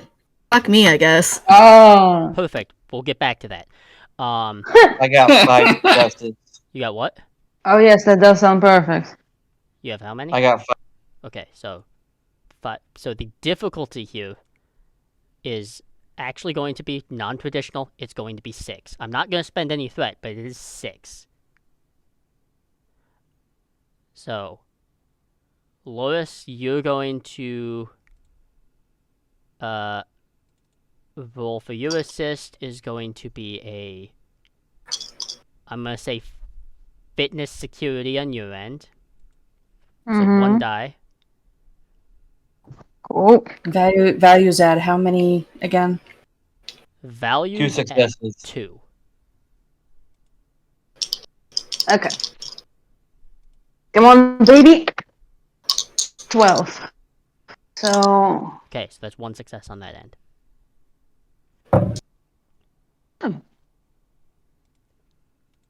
7 altogether. 7 altogether. Okay. So we don't gain a momentum for this scene. However, it is kind of like everything that happens simultaneously. And I think it's first where like Tate is going back in this memory. That happens as you're kind of talking about like the big scope of like what's happening, and as all of that occurs and everything, it's kind of Jaloran blocking the door, Tate trying to go around, and Jaloran not letting it happen. Kavai grabbing Tate's hand, and maybe Laura's just like gently but with some authority, like holding Tate's shoulder. Yeah, basically. The complication, I am not going to tell you what it is. I'm going to let Tate tell you what the complication is. Jeez. Oh, I love you, Joe. So the complication is Tate starts going full on fighting you guys. Tate's gonna get out of this room one way or another. Tate's got a mission to get to. They're not complete control of themselves. They have something that they really need to do. They're really angry. They're really upset. And this room is suffocating. This room is trigger warning to anyone with claustrophobia, but this room is suffocating. It is horrible. They can't be in this room. They cannot be in this room. They will get out of this room if they have doing whatever they have to. And you're gonna have to restrain Tate. And I think with those successes, you probably do. But Tate is fighting so hard, like Yeah. and Between like and and Kavai is Tate is definitely so fast. more Tate on is the so fast. supportive end on that. And it is one of those things, Jaloran, that maybe like this helps verify things for you. The only thing that really helps is one, you have Kavai and Loris that as much as they like you're on two sides of that interaction, you're both acting in Tate's interest. You don't want to see them hurt themselves or other people. So between the three of you, and again for you, Jaloran, this helps verify things for you even further. Is against three assailants, you are able to stop Tate from leaving. Hands down, you're able to do that. However, the only reason you're able to do that is one, this was not one-on-one, and you have training, Jaloran, but also against three assailants in terms of like close quarters, that should end so fast, and it is proving to be more difficult than anything. Tate is bucking. Tate is doing everything they can to get out of this goddamn room. They need to get out. They need to get out. They need to get out. And you're gonna have to try and calm them, or do something that calms them down, because they're not here. They're not completely here right now. They have a mission, and you hear them muttering. You hear them muttering, "I gotta talk to my mom. I gotta talk to her. What did she do to me? What did she do to me? What did she do to me?" And then that line right there, like, just Yeah. cements it for Jaloran. Like, she knows exactly what they're talking about at that point. And then she's. And then they're also saying, "Where's home? Where's home? Where's home? What did she do to me? Where's home? What did she do to me? Where's home? What did she do to me? Where's home?" With that, Over and over. in terms of that, Lieutenant Loris, you do have like access to like basically a hypo spray that you can just press into their shoulder, and it's not like full on sedation, but it will like get them to, at least for a little bit, calm the fuck down for a moment. I'm not gonna make you roll for that because it's very simple to do. Yeah, so what Miri is currently doing is she's kind of like hugging, that kind of from behind, she is hugging like full force, trying to push his arms to his body. There. And Their their arms to their body, and basically like and keeping her head away from their head so they wouldn't accidentally smash her teeth in with the back of their head. At one point. They did try. Yeah, exactly. So she's gonna she knows how that works.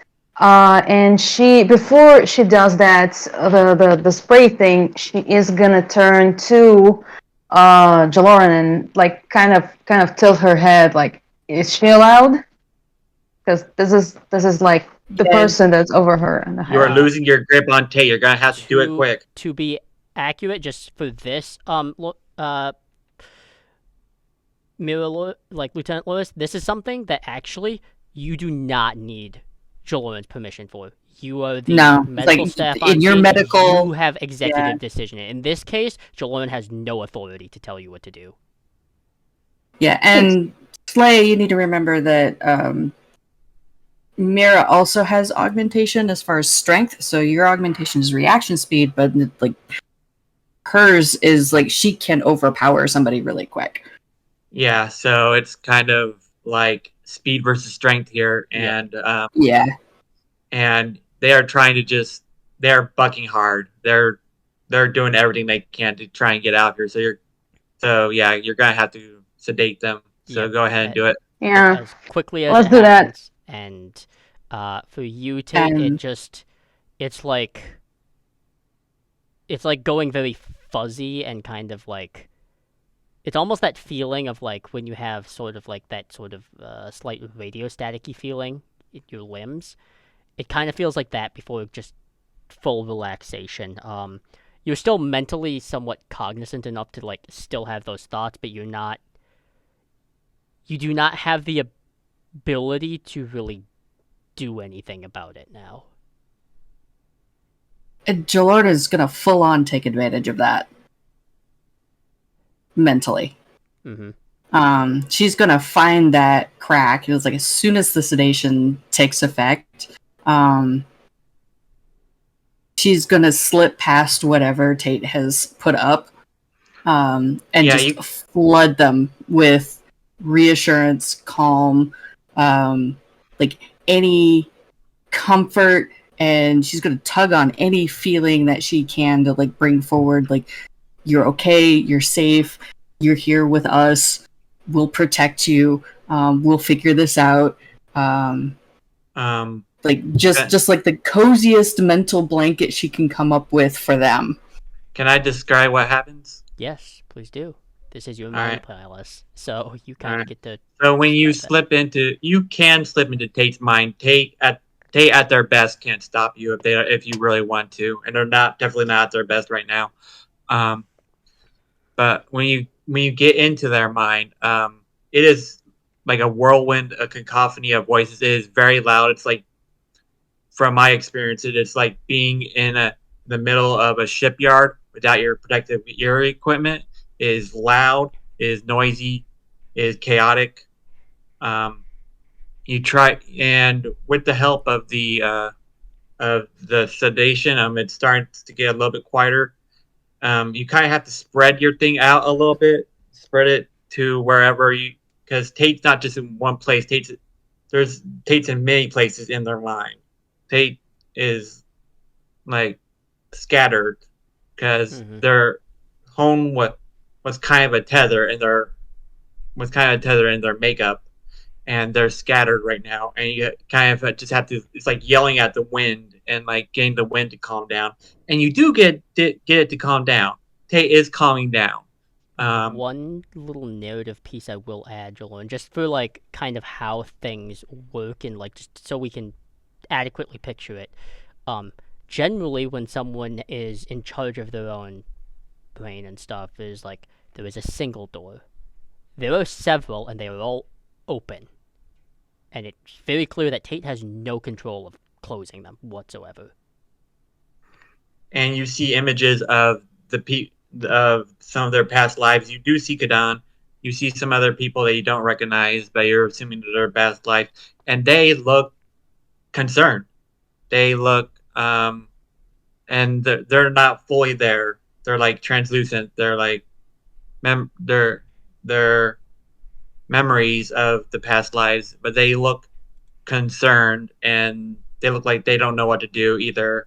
And you see them fade away and fade away and fade away, and you see the doors get farther and farther from the storm that is Tate. And yeah, but Tate is calming down. Tate is calming down. Tate is still scattered. You're gonna have to speak. You feel like you're probably gonna have to speak to them slowly and softly because they're not really here completely. They're still here, but it's like only part of them is able to access what you're saying. So that's what you get Yeah, from Tate's work. and having been through something similar in her own head, um, she adapts pretty quickly, and she becomes like not just spreading out this cozy blanket, but she also becomes a beacon for Tate. Like she magnifies her own presence to give Tate something to zero in on, in addition to trying to find them. The storm comes As right well, at you. The storm is she's ready for desperate. that. The storm is desperate for a place to be, for a place to land, and you are that first place. And it comes right at you, and it gets in on you. You feel the scatterness of Tate's mind. You feel hundreds, possibly thousands of years worth of memories, depending on how old Hone is. But Hone's pretty old. You feel hundreds of years worth of memories all around it. They're not going into your mind. It's not like that, but you hear hundreds of memories around you, like basically a storm of thoughts and memories. And in the middle, you see Tate, and Tate is in a ball, and Tate is in a ball and trying and with their hands over their ears, trying to block out the sound, saying, and you hear them saying, "What did she do to me? Where's home? What did she do to me? Where's home?" Alternating and faster. Like that. Those are the only two thoughts that are in their head right now. But as taking the little control of the narrative, and then it kind of it does get quieter, and the storm is starting to mellow out, and that's kind of just the hypospray drug taking its effect. And Tate will just kind of pass out in like a physical space, and then that's gonna give you time. Like you can't stay in here forever because it is a risk for you as well. Yeah. It's like the last thing that she does, it's like she moves over to where Tate is, and she just scoops them right up, and she just rocks them like a mother would a newborn. And she, like what you hear from her is a lullaby. It's a really old lullaby. You're not sure what the words mean, but it's and you're just enveloped with this maternal unconditional love and care, and you just know that this person is there for you, and they're doing their best to calm the storm and help you find some sleep.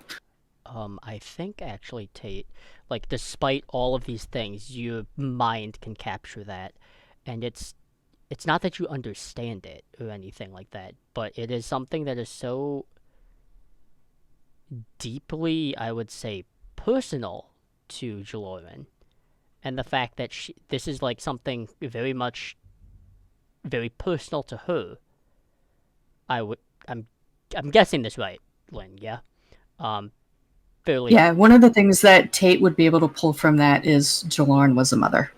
well, but on top of that, something to add to that for you, Tate, as like maybe your brain can't logic this out right now. This is very personal, and this is one of these things where the two of you only in this moment are ever going to know about something so deeply personal about Jaloran. Leaving the mind space, and then Jaloran, you kind of have to pull out at a certain point, otherwise you'll be trapped as well, and a whole new catastrophic thing will happen. Right. But she ensures that, like on her way out, she ensures that they are getting some rest. Yes, and I think secondary now, like, yes, everything that's happened in terms of the Madrid, like, breach, that's still on your mind. But I think this has become more of a forefront of your mind. And hearing kind of what Tate said, like, it captured your attention, I am very curious. What is the most prevalent emotion that Jaloran feels right now? Because this is, like, you've had sort of passing conversations with Admiral Mahil. This is kind of one of these types of things where it's no longer a passing conversation. This is full on confrontation. So, what is the most prevalent emotion at the forefront of your mind right now? It's actually 3 warring emotions. It's like she's equal parts pissed off at their mother,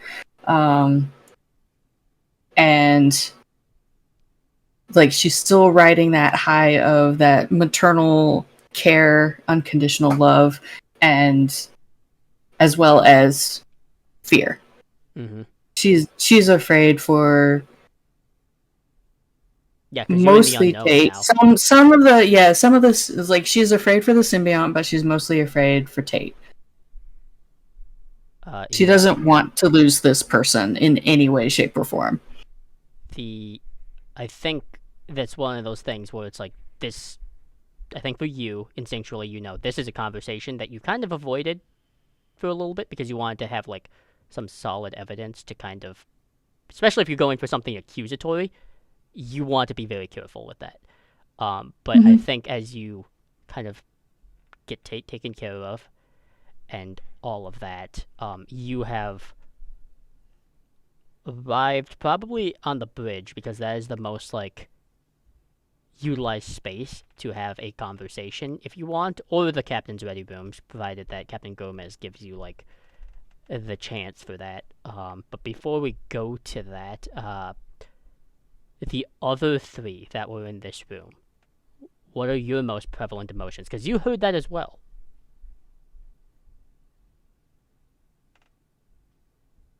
Yeah, because they were muttering out loud, not just in their own mind. Mm-hmm. Yeah, they said it out loud. They said it out loud. Everyone heard it. It's not that big a room. Well, since this whole situation happened, Mira considers Tate her friend, and she's really worried about them. So it's kind of like not one emotion. It's a mix of worry, sort of like, I don't know, weird confusion, because she still doesn't really understand the whole mind thing. Yeah, for her it's mostly physical, the entire thing, that she understands best, and kind of like anger, because you know she can see that Tate is angry with her mother, and you know, if your friend is angry, you're also angry at that person. Okay. And like, of course, I'm sorry, just one thing, and the thing that she heard, what did she do to me? It kind of implies like that she was, I don't know, experimenting on Tate. That's kind of what Mira got out of that, and that's really unethical, and that's pretty freaking horrible to do to your child. So, there. Okay. Kavai, where are your emotions sitting at? And I know, like, as, you know, Ryan Vulcan, you have a much more... It's more volatile for you. Yeah. It's very much a case of Kavai is projecting a lot of their own situation onto it, and it's amplifying their own upset at the situation.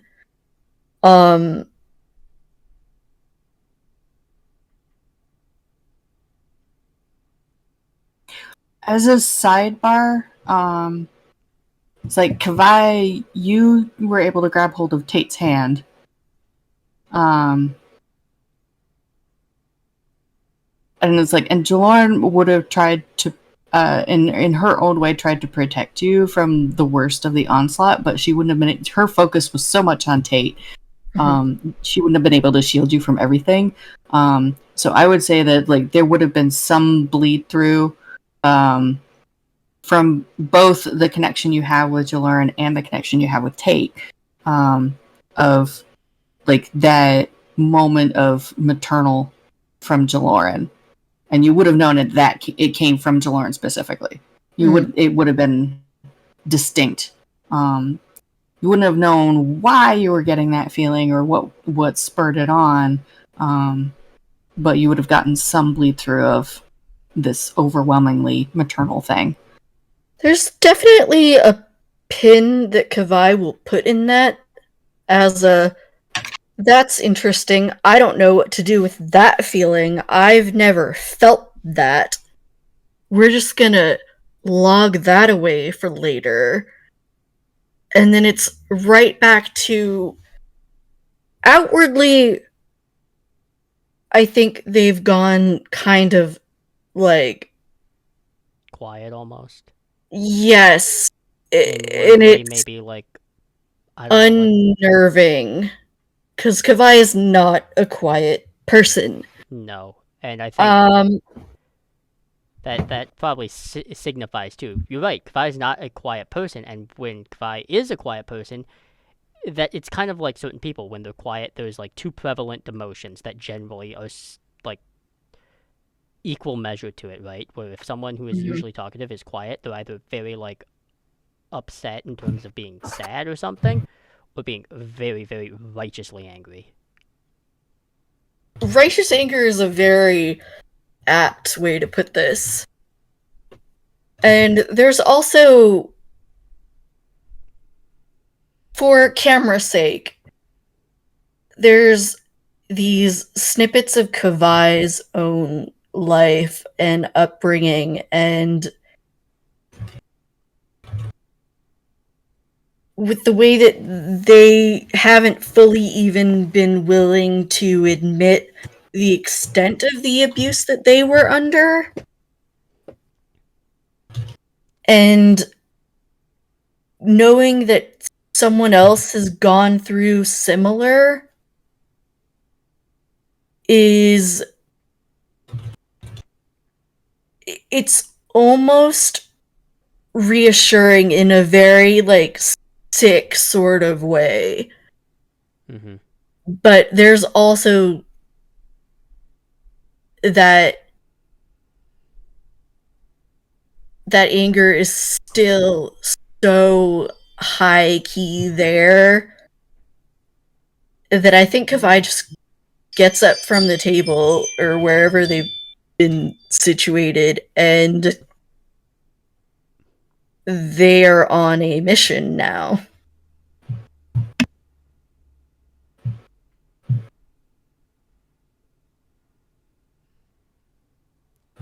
Right. Yeah. And then finally, for Dr. Atherton, what like emotion is present? Like you definitely didn't get this onslaught of like sort of telepathy or like empathic things, but is there any like emotion? I was or, still like, present in the room. Yeah. And I feel bad that you made me go last because Clary has such a different outlook on this entire series of events. I mean, on the fascinating. surface level, and like the majority is just kind of like almost an affable bemusement at the entire situation. But the undercurrent is that Clary is kind of feeling that this is this is just her opinion, but she thinks that it was really shitty for Jaloran to make Tate go through that in front of all of their close coworkers. Okay. Fair Yeah, and that's a way to valid. look at it. Yeah. She feels like Tate just went through an entire situation that she should not have seen, and is feeling real awkward about that. Okay. Yeah, Yeah, I think those are all very true to character and make sense. As I think at this point, like Tate's probably being, instead of walking them down, I think maybe site to site transport, just sickbay is probably the best. But yeah. The first thing that went through Jaloran's head is like she didn't want Tate storming off through the whole ship. Thus the decision to try to keep them in the conference room where like we can kind of keep things confined in a certain way. Yeah, And to help try to protect them. Yeah, above board, I understand the rationalization. Clary's just thinking about the fact that Tate's gonna have to continue to work with them, and she would want to jump off a building if that happened to her. No, dude, I am like 1,000% with you. Like, if this weren't a TTRPG, I would be like, oh god, like that's mortifying. Mortifying for everyone involved. Yeah. I love this shit. I will add that Tate was a danger to anyone who got in their way. Tate was going Yes. to move through people no matter what. They would have Wait, avoided what at first. would but someone Clary tried care to about? stop The them. one Clarice wouldn't care about that. Yeah, no, but just to, like add to like Commander Lauren's decision. Yeah, Kate was a danger to she would everyone have been around. keenly Yeah, you aware were a of danger that. to yourself and others, and I understand why you were stopped, but that is also, not you know, Clary's Dr. from. Atherton's approach to that would be like, I guess they chose death. Yeah, Nice. Literally, Clary is. I think it's also just that Tate is probably the one in the group that they're the most that they like the most and are the most protective of. So she doesn't Aw. like the fact that Tate had to go through this in front and like is probably going to have to deal with this situation on top of the obvious like mental situation that they just went Yeah. through. Which we come back Right. to Jaloran probably coming onto the bridge as Captain Gomez kind of stands from her command chair before going for a formal greeting, before like seeing like, oh, maybe I should not step in the way of this in like a certain way. Commander, the bridge can be used or my ready room can be used. I think for this conversation, the ready room. Whatever conversation you're about to have, Commander. Do it gracefully.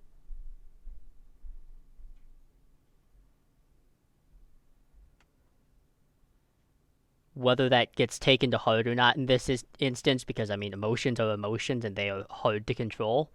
But she will kind of gesture to the ready room, and she will give you like a certain code for like full on just like going into like a skiff mode, like full on like nothing can be heard in here. She nods in appreciation at Captain Gomez and makes full use of that. Alright, you enter the ready room and enter this sort of security mode, and being an Obina class starship, the ready room is decently sized. It's bigger than your office on Madrid. It's probably 3 times the size. But as you enter, Totally not jealous. but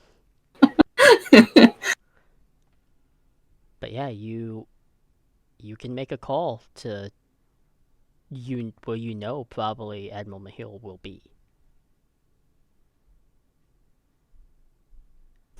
She's still out on her mission, yes. Yeah, but I mean, it's been time, and like, you know, it's like second contact diplomacy, so it's not like it's not super volatile all the time, but you have no idea when you're going to like call her, what situation she herself might be in.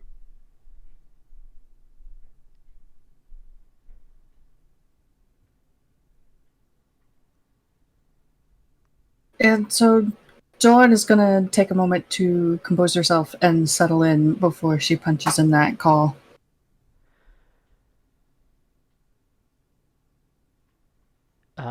Looks like Admiral Mahil is in her own ready room. It looks like, given by the backdrop and everything, it looks like she has...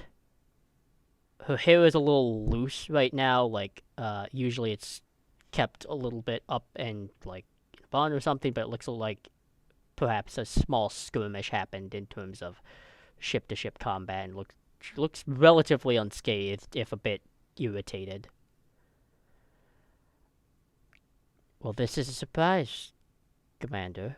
I am... To what do I owe the pleasure? You seem to have had a rough day, Admiral.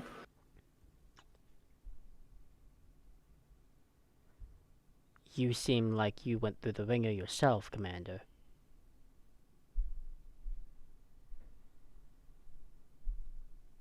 More so your child than me. What do you mean?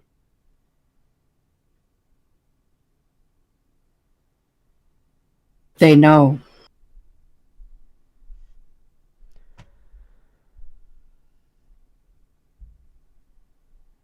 Know what, Commander?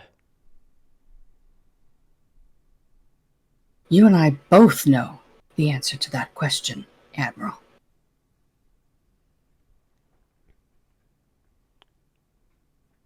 Watch your tone, Commander. This feels like it's coming at a very place of emotionally charged, accusatory direction. This fucking bitch!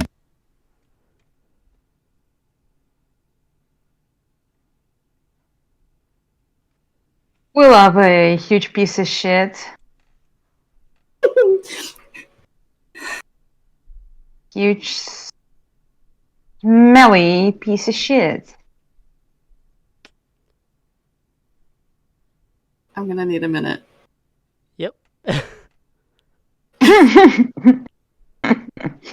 If they need a minute, 2 questions. Yes. I love Tate's mom. One. I mean, I hate her, but I love her. Oh yeah. Kavai's personal mission now is to ruin this whole woman's everything.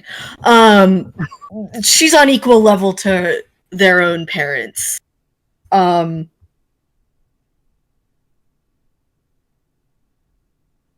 you also got to remember that Kawai is not listening in on this conversation. I was actually going to ask if I could, as part of I want to dig up as much dirt as I can, would it be possible to find out that they're on a call and listen in?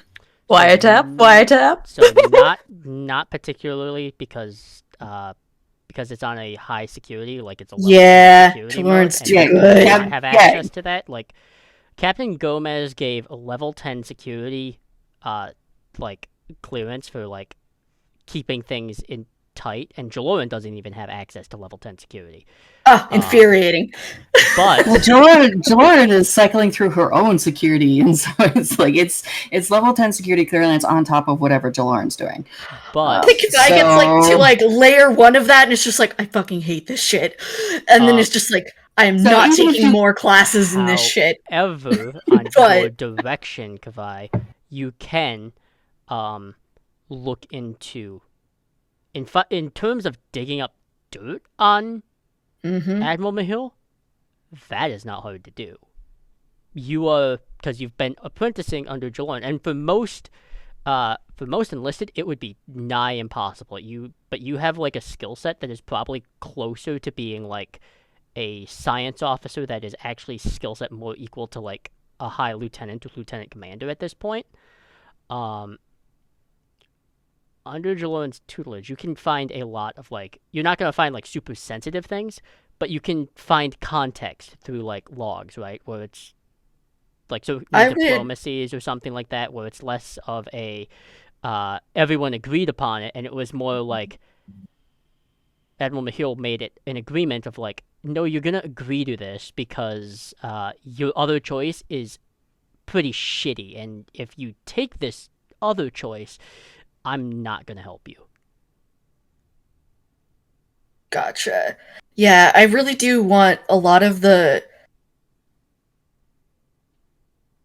Can I also put out feelers for anyone who's ever worked with her before?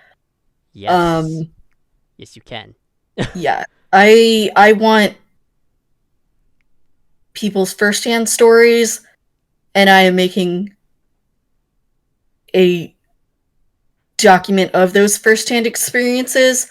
I also would like to cross reference to see if my parents and her have anyone in common,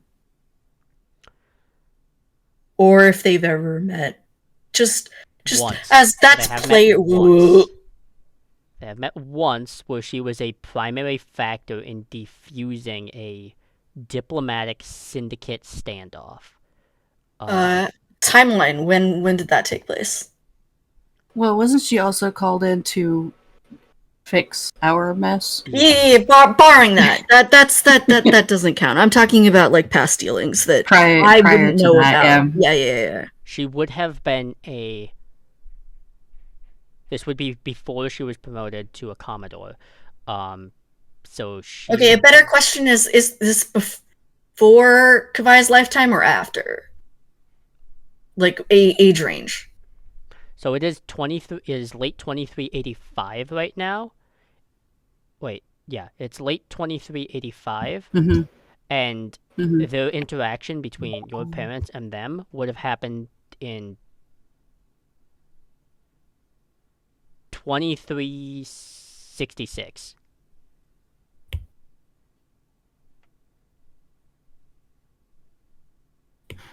So not quite 20 years ago. Okay. So depending on how old Kavai is and where they would have been at that point. Pretty young. But yeah, there was sort of from what, like, that report is like probably one of the few missions that actually got Admiral Mahil commendations for like avoiding a crisis, and avoiding like basically a border war between the Orion Syndicate and like the outskirts of the Federation. But in the way she did it was essentially did it in such a way that felt pretty indicative of, and he was not well known at the time, but like looking back on it, the methods are very similar to the later stage Captain Cisco in terms of like how to handle like potentially belligerent threats. Is meet that belligerence with something equally more belligerent or honestly worse. And this syndicate, as they were referred to, but you know better, they actually backed off because it was the grand scale loss was not worth this skirmish or conflict.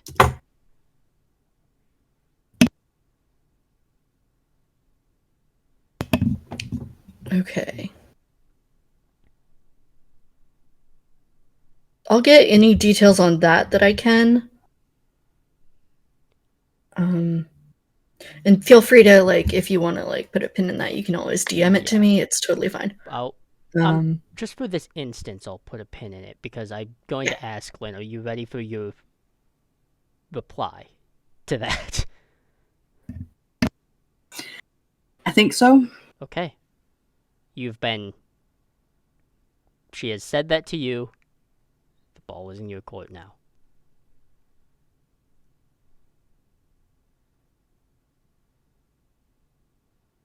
Jaloran, in that moment is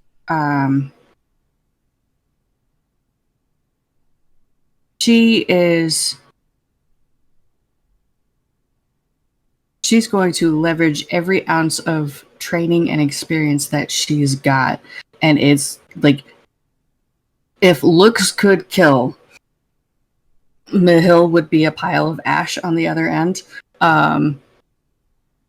I will tell you But right it now, kind of- like, you are being met with like equal measure in like that. Like there is just between Yeah, a and she glance full- between each other. There's like you haven't said anything, but even like staring each other down through like these screens, there is an unspoken conversation happening in the midst of this conversation that's going to happen.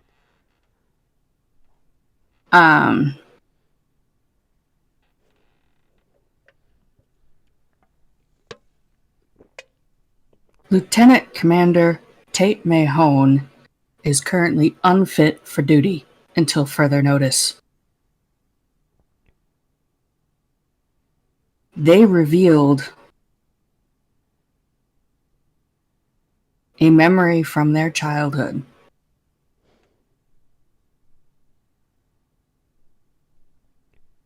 You were part of that memory.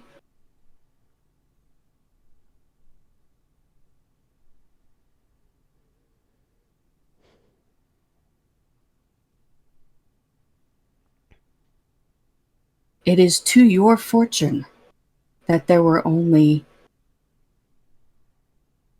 4 other people in the room that now know about your illegal actions to your child.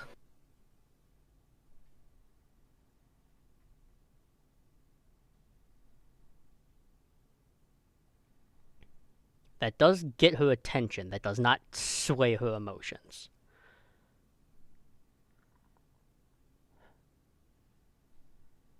Well then, Commander, you have my attention.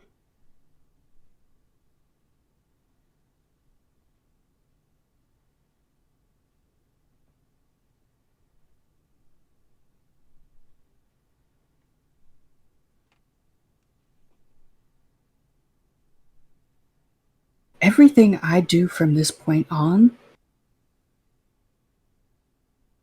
will be to protect Tate.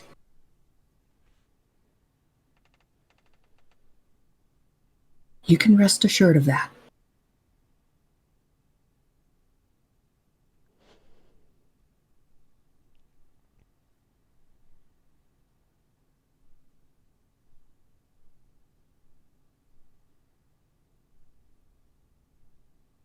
But as far as I'm concerned, you will have nothing more to do with them.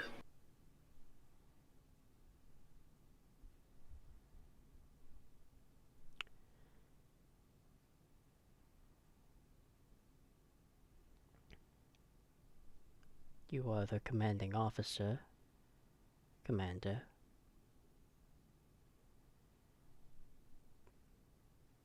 But is this really something you want to do?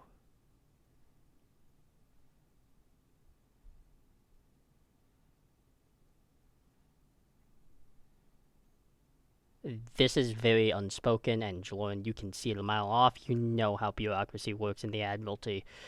If you do this, like, exposing any form of augmentation, very difficult to do, especially in this day and age, just given how, like, subtle this one was.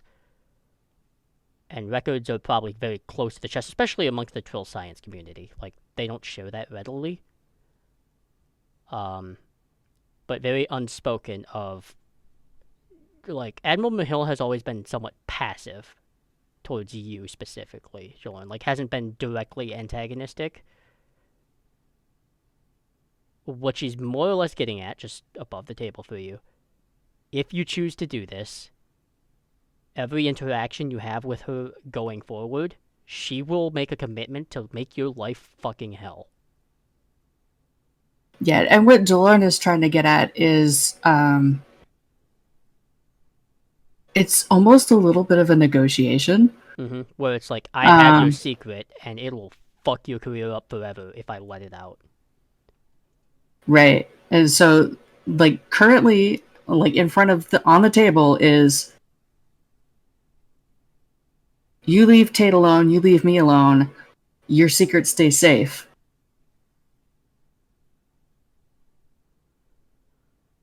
But it's also, and I'm sure Mahill will pick up on this, it also buys Delorne some time to get that concrete evidence. So if Mahill makes another bad step,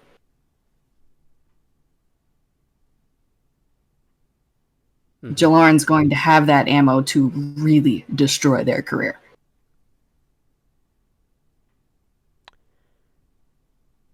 Well then, Commander, I think you and I have come to some sort of unspoken agreement.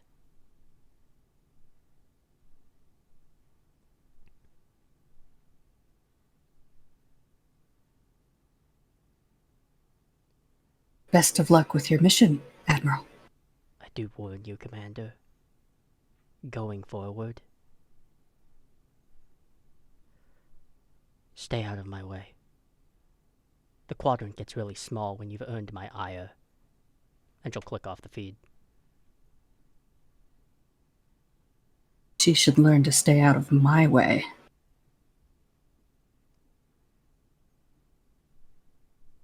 At which point she's going to stand up and head for sickbay. She really wants to know how to, like, even being away for that short period of time, she's anxious to go check on Tate.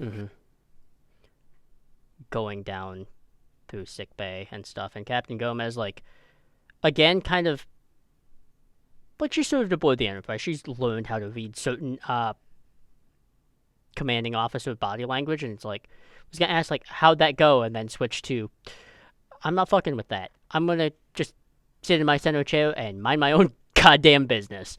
Um, but heading down the sickbay, back to Yukivai, like sorting through all of this and seeing Admiral Mahil's like service records. Like in terms of like service records and commendations, very impressive. Like in terms of a Starfleet career, really really impressive. But like going like putting out feelers and stuff, like is there any particular like people that you might like try and actively contact in this moment?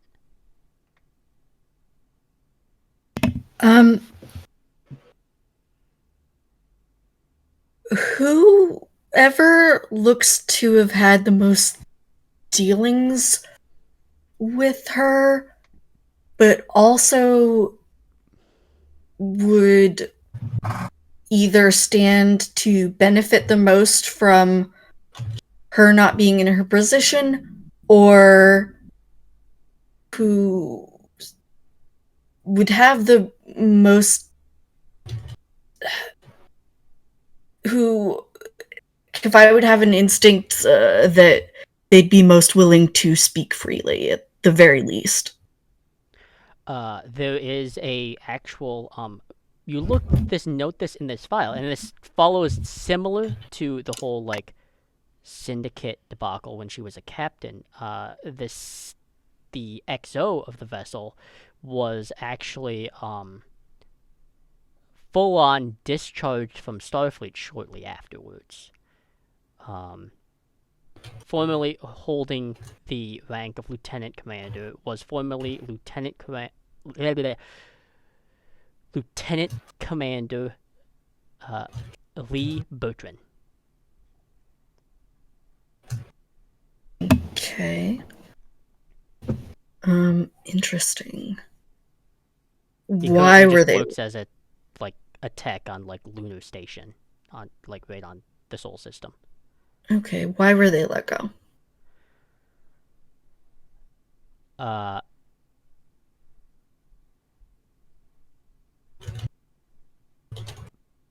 Through Mahil's report, was potentially instigating a mutiny. Okay, yeah. I will put out a feeler to communicate with them. All right. They have a pretty boring life now, so it's pretty easy to get a hold of them. And keep in mind, it's easier to get a hold of them now because the Obina, the Archimedes, is only 25 hours away from Earth now. But you like are calling probably from like a lab or something. Is that where you'd probably be, or would you just prefer to like call in this conference room? No to the conference room. If I could get a call working from any sort of holodeck, then that would be easy preferred. enough. Yeah.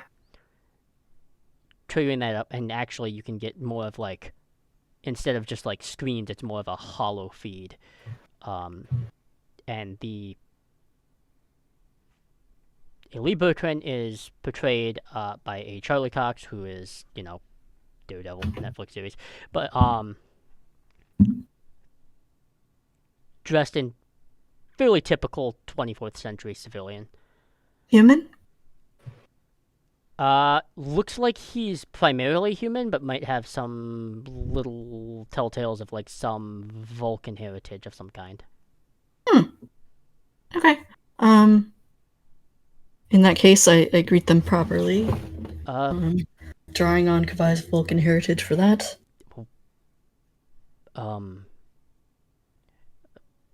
Petty. Oh, also, what's the time difference?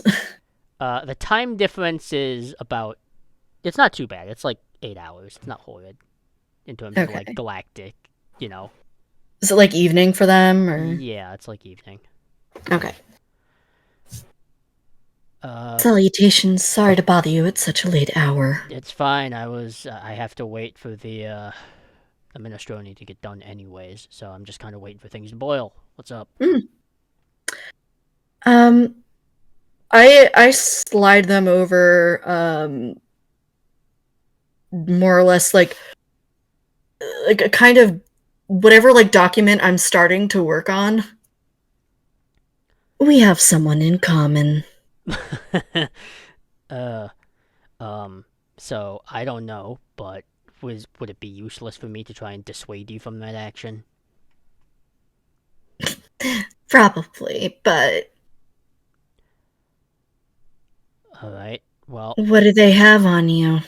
I mean, I guess there's no harm in me talking to you. It's not like I can be dishonorably discharged twice.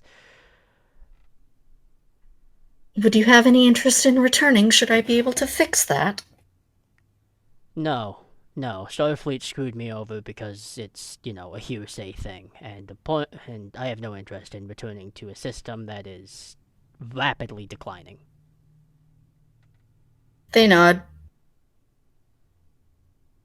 But I ask your respect that. questions, Petty Officer.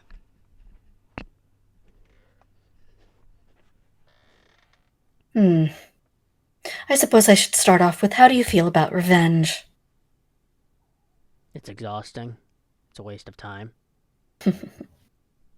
You're probably a lot smarter than I am. Just older. You look fine to me. Alright. What can you tell me?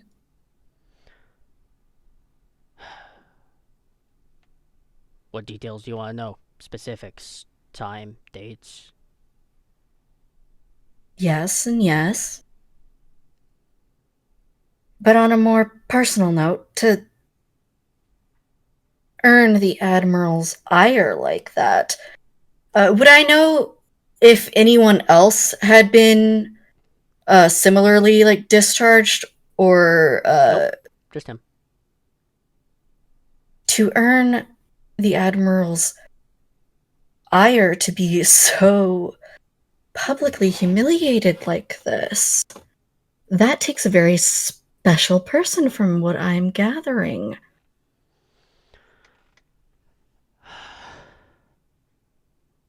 The mutiny. And that's what you're calling about. Yes. What pronouns would I know that they go by? He, him. In that case, yes, sir. Well, the short end of that is, yeah, I did attempt a mutiny. Good for you. I'm sorry it didn't go well. Petty Officer, I'm going to be very clear with you. While I do believe my actions were correct, under normal circumstances, a mutiny most certainly is not an appropriate choice. Oh, I have no plans for mutiny. I have plans for something much larger. She's going to step down on her own.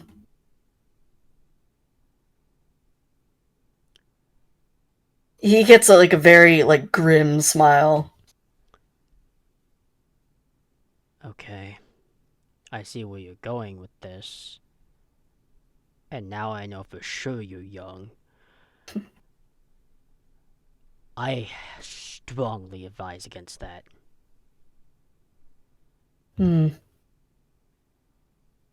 Sadly, you don't know my friends. No, I don't. But if you're asking, you've made a pretty powerful enemy. Personally, but I don't mind getting on a shit list. Fine, ask away. In terms of mutiny, yes, I did commit the mutiny. Or attempted to, stage 1. What brought that on? 2366, the Syndicate standoff above Orion's second moon. there was a operating facility, shall we say. Am I familiar with the one he's speaking about? To some degree, you never really personally visited it, but you know that facility was very well known for similar to augmentations almost, but like black market enhancers, adrenaline, and stuff like that. Gotcha. And like the adrenaline itself isn't a huge problem. It's just the mixture was highly addictive, and the withdrawals were incredibly volatile.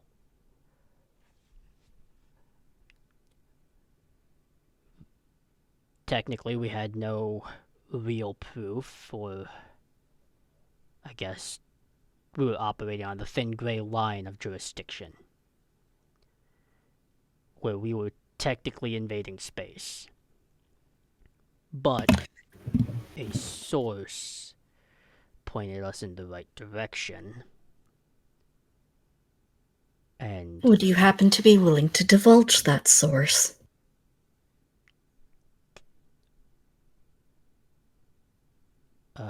well, that source is a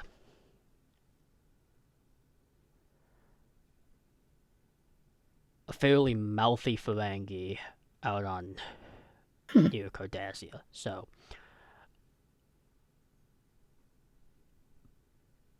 we didn't have the full validity of it, but we investigated anyways. And we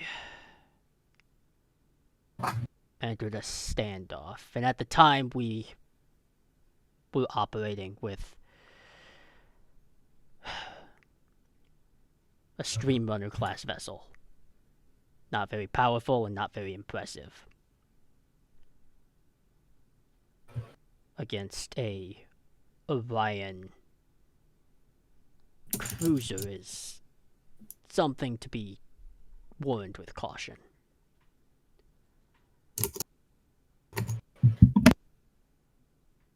The commander, rather, me, I guess, voiced a protest to an applicable action in which the facility, which proved a harm at the time throughout the sector, which had caused the irreparable damage to 4 Starfleet ships and 6 Federation allied ships, as well as a pool of 83 deaths, was becoming rampant and something we had to deal with.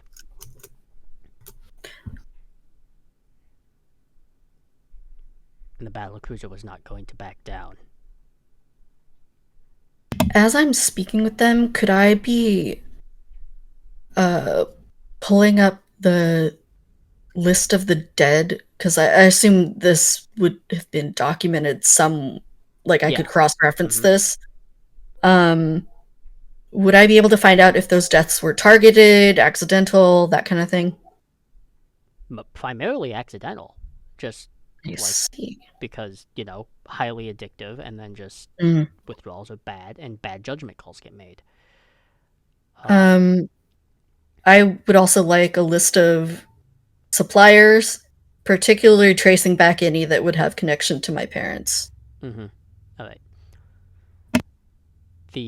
Looking through all that, but as he continues, they weren't going to back down, and in fact, we didn't have any jurisdiction to stop them at the time, and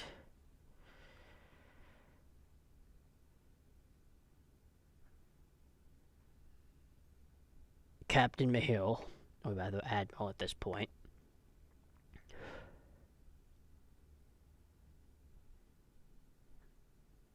antagonized the Orion captain into firing a disruptor blast across her bow.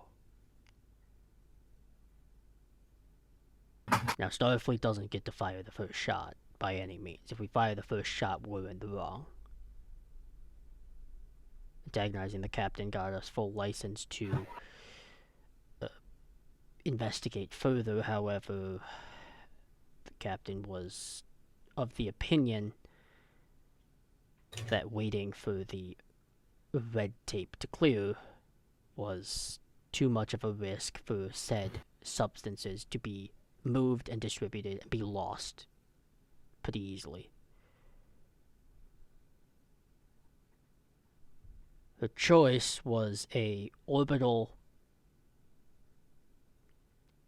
targeted phaser strike on the facility. The facility itself was at the time only populated by a couple dozen syndicate pirates. My protest came is the settlements nearby were only 1 or 2 kilometers away. We had no way of effectively judging the probability of risk. Whether or not the risk was, I believe at the time, was 91% success rate.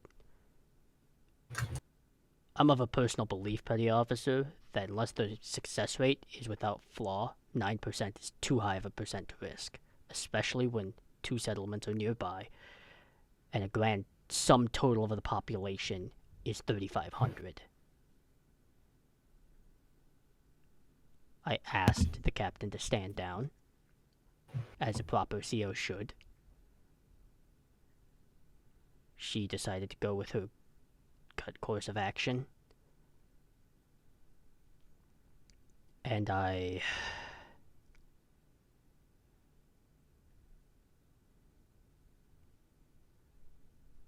we had a 25-minute standoff on the bridge between security, myself, and the captain.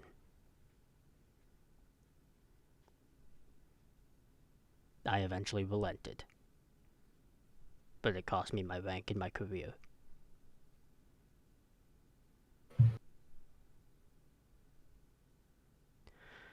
Thank you for sharing all of that.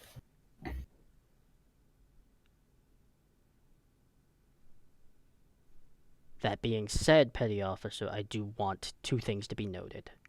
1, I do think you should drop this pursuit of whatever you are doing. You are kicking a hornet's nest, and I don't think it's smart. Secondly, Noted. whatever my personal feelings toward Admiral Mahil are, she didn't fall into rank and commendations. Those are there for a reason.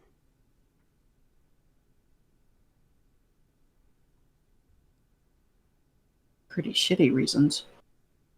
Well, I think that's where we have to disagree. I think she's dangerous.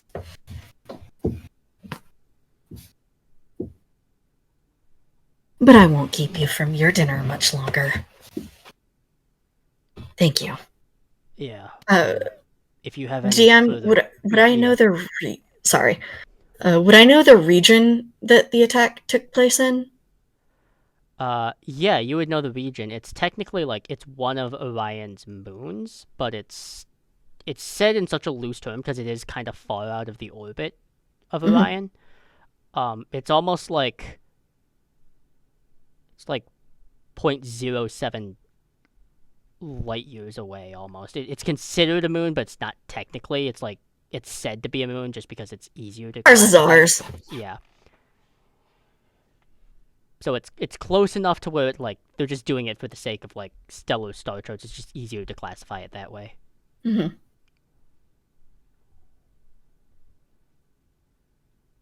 Well, I would thank him, but I would also use a very colloquial name for the moon.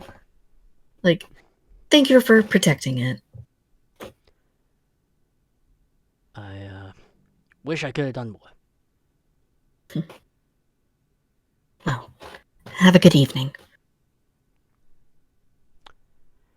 You too, Petty Officer. And just the hologram will fade.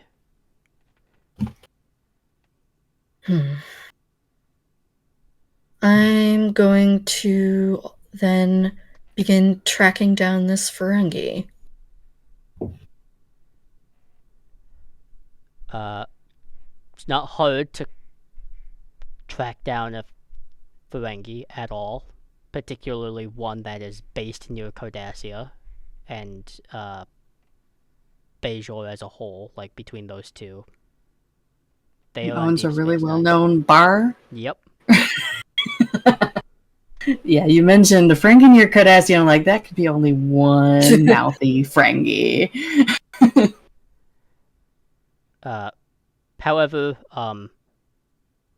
because the way Deep Space Nine works is you might have a while before you get response because it is it There. has Starfleet presence. It's I'm also in that sure I need to weird have space money. where it's yes, but it's not. Like it's part of Starfleet, but it's not really. hmm So it'll take a while for that response. But Fair and valid. I start putting out feelers. for the I also scene, start learning anything I can about the area, because that's a blind spot in Kavai's Mhm. understanding.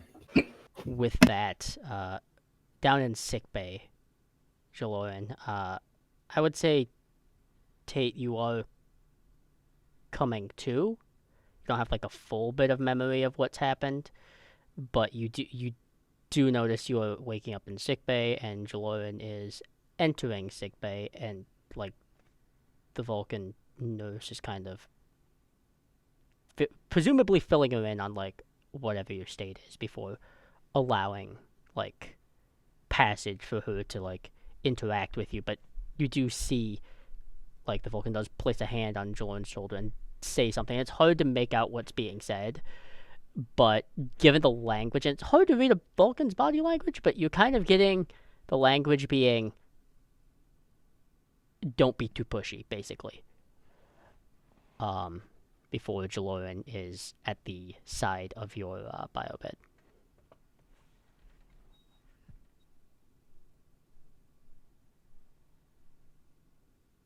I can't hear home. I know. And there are tears coming back to Tate's eyes again. They are trying not to cry because they remember enough to know that they don't want to cause a scene again because it's very embarrassing for them that they did that. They just say my mother, and Tate's afraid to say the rest of it out loud. But Tate knows that you are in their mind, so they know and they just say my mother. She nods silently and holds out a hand, like just to offer if they want to grab hold of it. It's there. Tate doesn't seem to notice it too much. Like it's there, but like Tate's not picking up what you're putting down, basically. That my mother, I have to tell Starfleet about this. This is gonna end my career. This is gonna end her career. I have to tell Starfleet. I can't. This is. And Tate will get up and try to start pacing if this nurse lets her. They. Well, before they're actually able to Commander get Jolard up, does. yeah, Jolaren just like the hand that she offered for Tate to grab hold of, like just comes up a little bit more to just like not quite touch them, but like kind of mime patting their chest to like just say no, you need to lie down. Why did Tate does lie down? Does let you do that? They say, why did she do this to me? Wasn't I good enough? Wasn't I a good enough child? Wasn't I excellent at everything I did? Why did she do this to me? She ended my career. She ended my life. And Tate starts crying.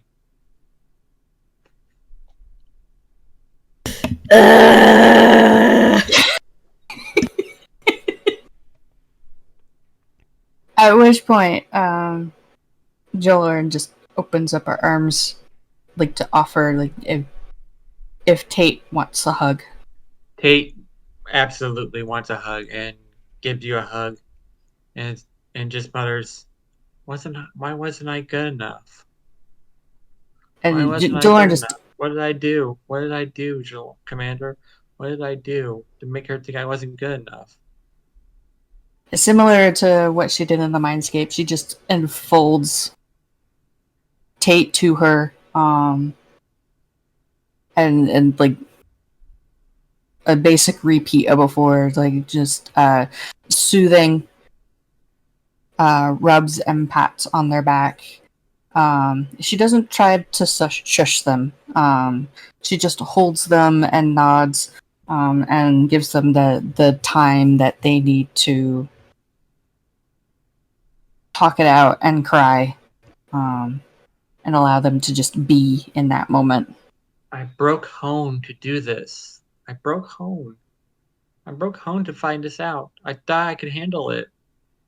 I couldn't handle it, and I broke home. I'm a terrible host. I just broke my symbiote. I broke the symbiote, Jordan. The symbiont is more resilient than you give them credit for. It's a temporary disconnect. We can fix it. Almost on cue, and you now within range of like Earth's like short range subspace, you actually get something on like your directed pad, and that whole like clearance space for going to Trill. Assistant Director Nevin has full cleared it.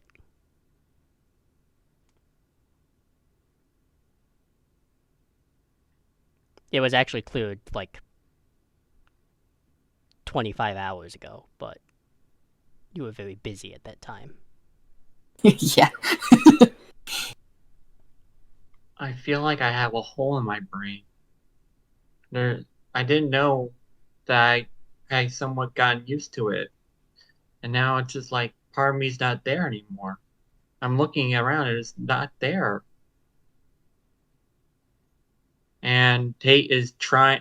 Tate is also looking around. Is also sort of gaining awareness of their surroundings and is looking around the med bay to make sure that no one's seeing this, because this already happened once, and they can't stand that humiliation again. They're Um, like wiping their face. They're trying to go. They're trying to default into an expression that you have seen on Admiral Mihail before. They're trying to default to that on the at out. that point, Joel just continues to comfort Pat and allow them a chance. But it gradually occurs to Tate that it seems Jaloran had some forethought, and they're in a relatively private area, so there's nobody else nearby. It's just the two of them right now. Tate does relax when they realize it's just the two of them.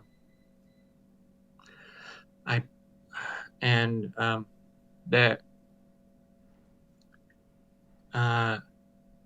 you can still feel the connection with them a little bit, or a lot, depending on like your preference. But there is despair there at losing home, and there's also a lot like and also despair that they weren't good enough for their mother. They weren't good enough that their mother had to do something to them to make them better. They weren't a good enough child. They weren't like all that stuff is in their head. Like they weren't a good enough child. They didn't do everything. Then like they're wondering to themselves, what didn't I do? What didn't I do? And but there's also like a forming pit of anger, like what like because Tate really does like Starfleet, really does like their job, really does like being in Starfleet, flying, being in command. They like all that. They really do. And their mother just screwed their career. And they're actually kind of angry right now. They're actually angry and upset and angry, and they're trying to keep the tears from coming out again. And they're gripping their hands so tight, their knuckles are turning white. And their spots are kind of like their jaws so clenched so hard that some of their spots are turning color. Like they're just really trying to control themselves, and it's kind of hard. And they're the reason that they're more relaxed in the sense that they're letting their emotions show. So you're seeing Tate as they actually feel, not as the mask of the Mahil mask. Mm-hmm. So that's what you see with Tate. Your mother has a fatal flaw in that she never saw you for who you are. She never saw you, Tate.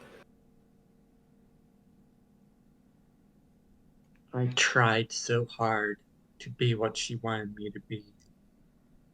I tried so hard. I tried so hard. I know, Tate. I We was the have best at clearance. I was the best in the academy. They're not hearing you right now. They're just ranting now. I was the best in my academy class. I did excellent at everything. I got chosen to be a host like she wanted me to be a host. She always wanted me to be a host. And I don't what why did she do this to me? Wasn't I good enough? Tate, Yes, Commander, sorry. you don't have to apologize to me, Tate. Okay. We have clearance to go to Trill. We will go together. We'll take care of this together. I think I know where that doctor is after, but first we have to get home sorted. I have to help home. I have to get home back. I have to get home back. And and you can tell that they're starting to lose their grip a little bit, but their speech is speeding up. Then they stop themselves and they take a minute, they take a breath, and they're like, I have to get home back. I have home. We have to redo the connection. I can do that. I can do that. And we will. We'll take care of you. We'll go to Trill. We'll go to the pools. And we'll help you find you. I should probably tell you that I told my mom we were going to do that. This was before I figured out what she did.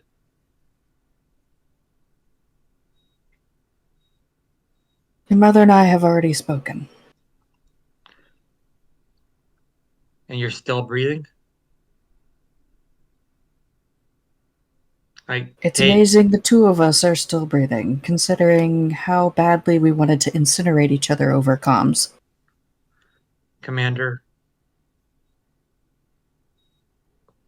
I can't order you to do anything because you're my commanding officer, but my mother is in her position for a reason. If you're going to go at her, For now, my mom always taught me a phrase. If you go for the king, you must kill the king.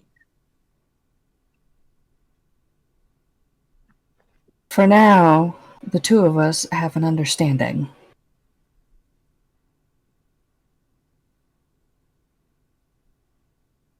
You are under my protection, Tate.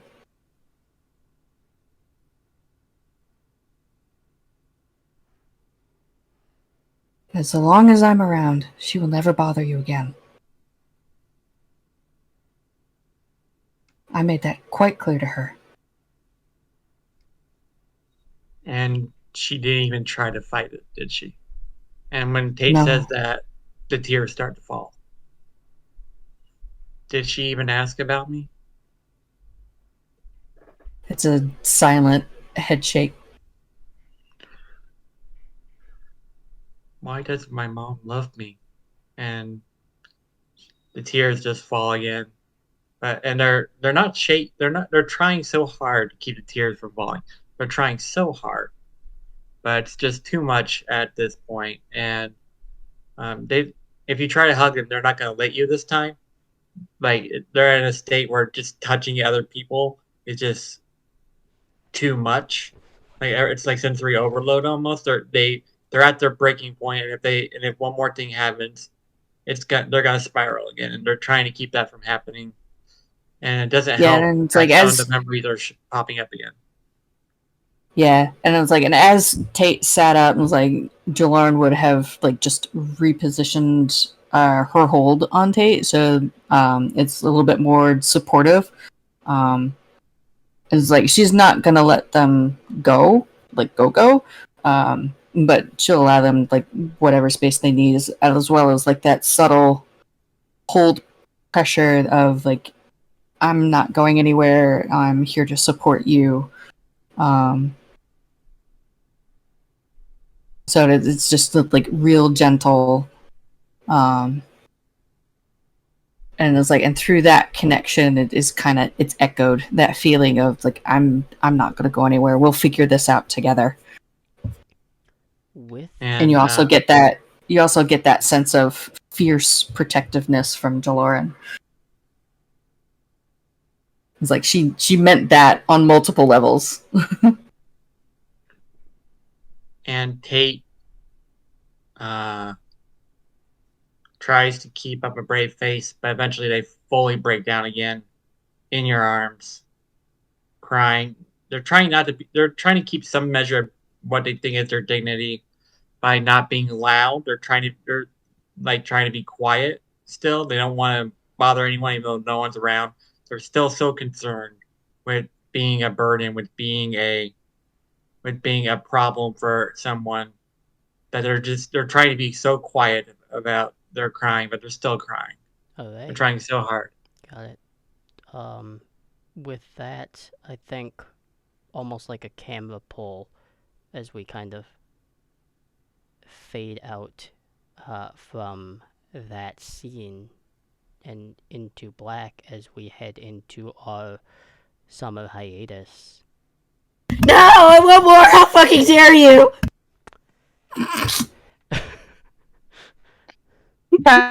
Just so you know, you can't see it, but Silver Sugar is having like a breakdown in like This shit is so Discord. good. Oh. She is like absolutely losing her shit. Sound off in This is chat if why I you're having a play. breakdown. This is why I play RPGs. I want more. Oh my god. So, with that being said, we officially entered our summer hiatus.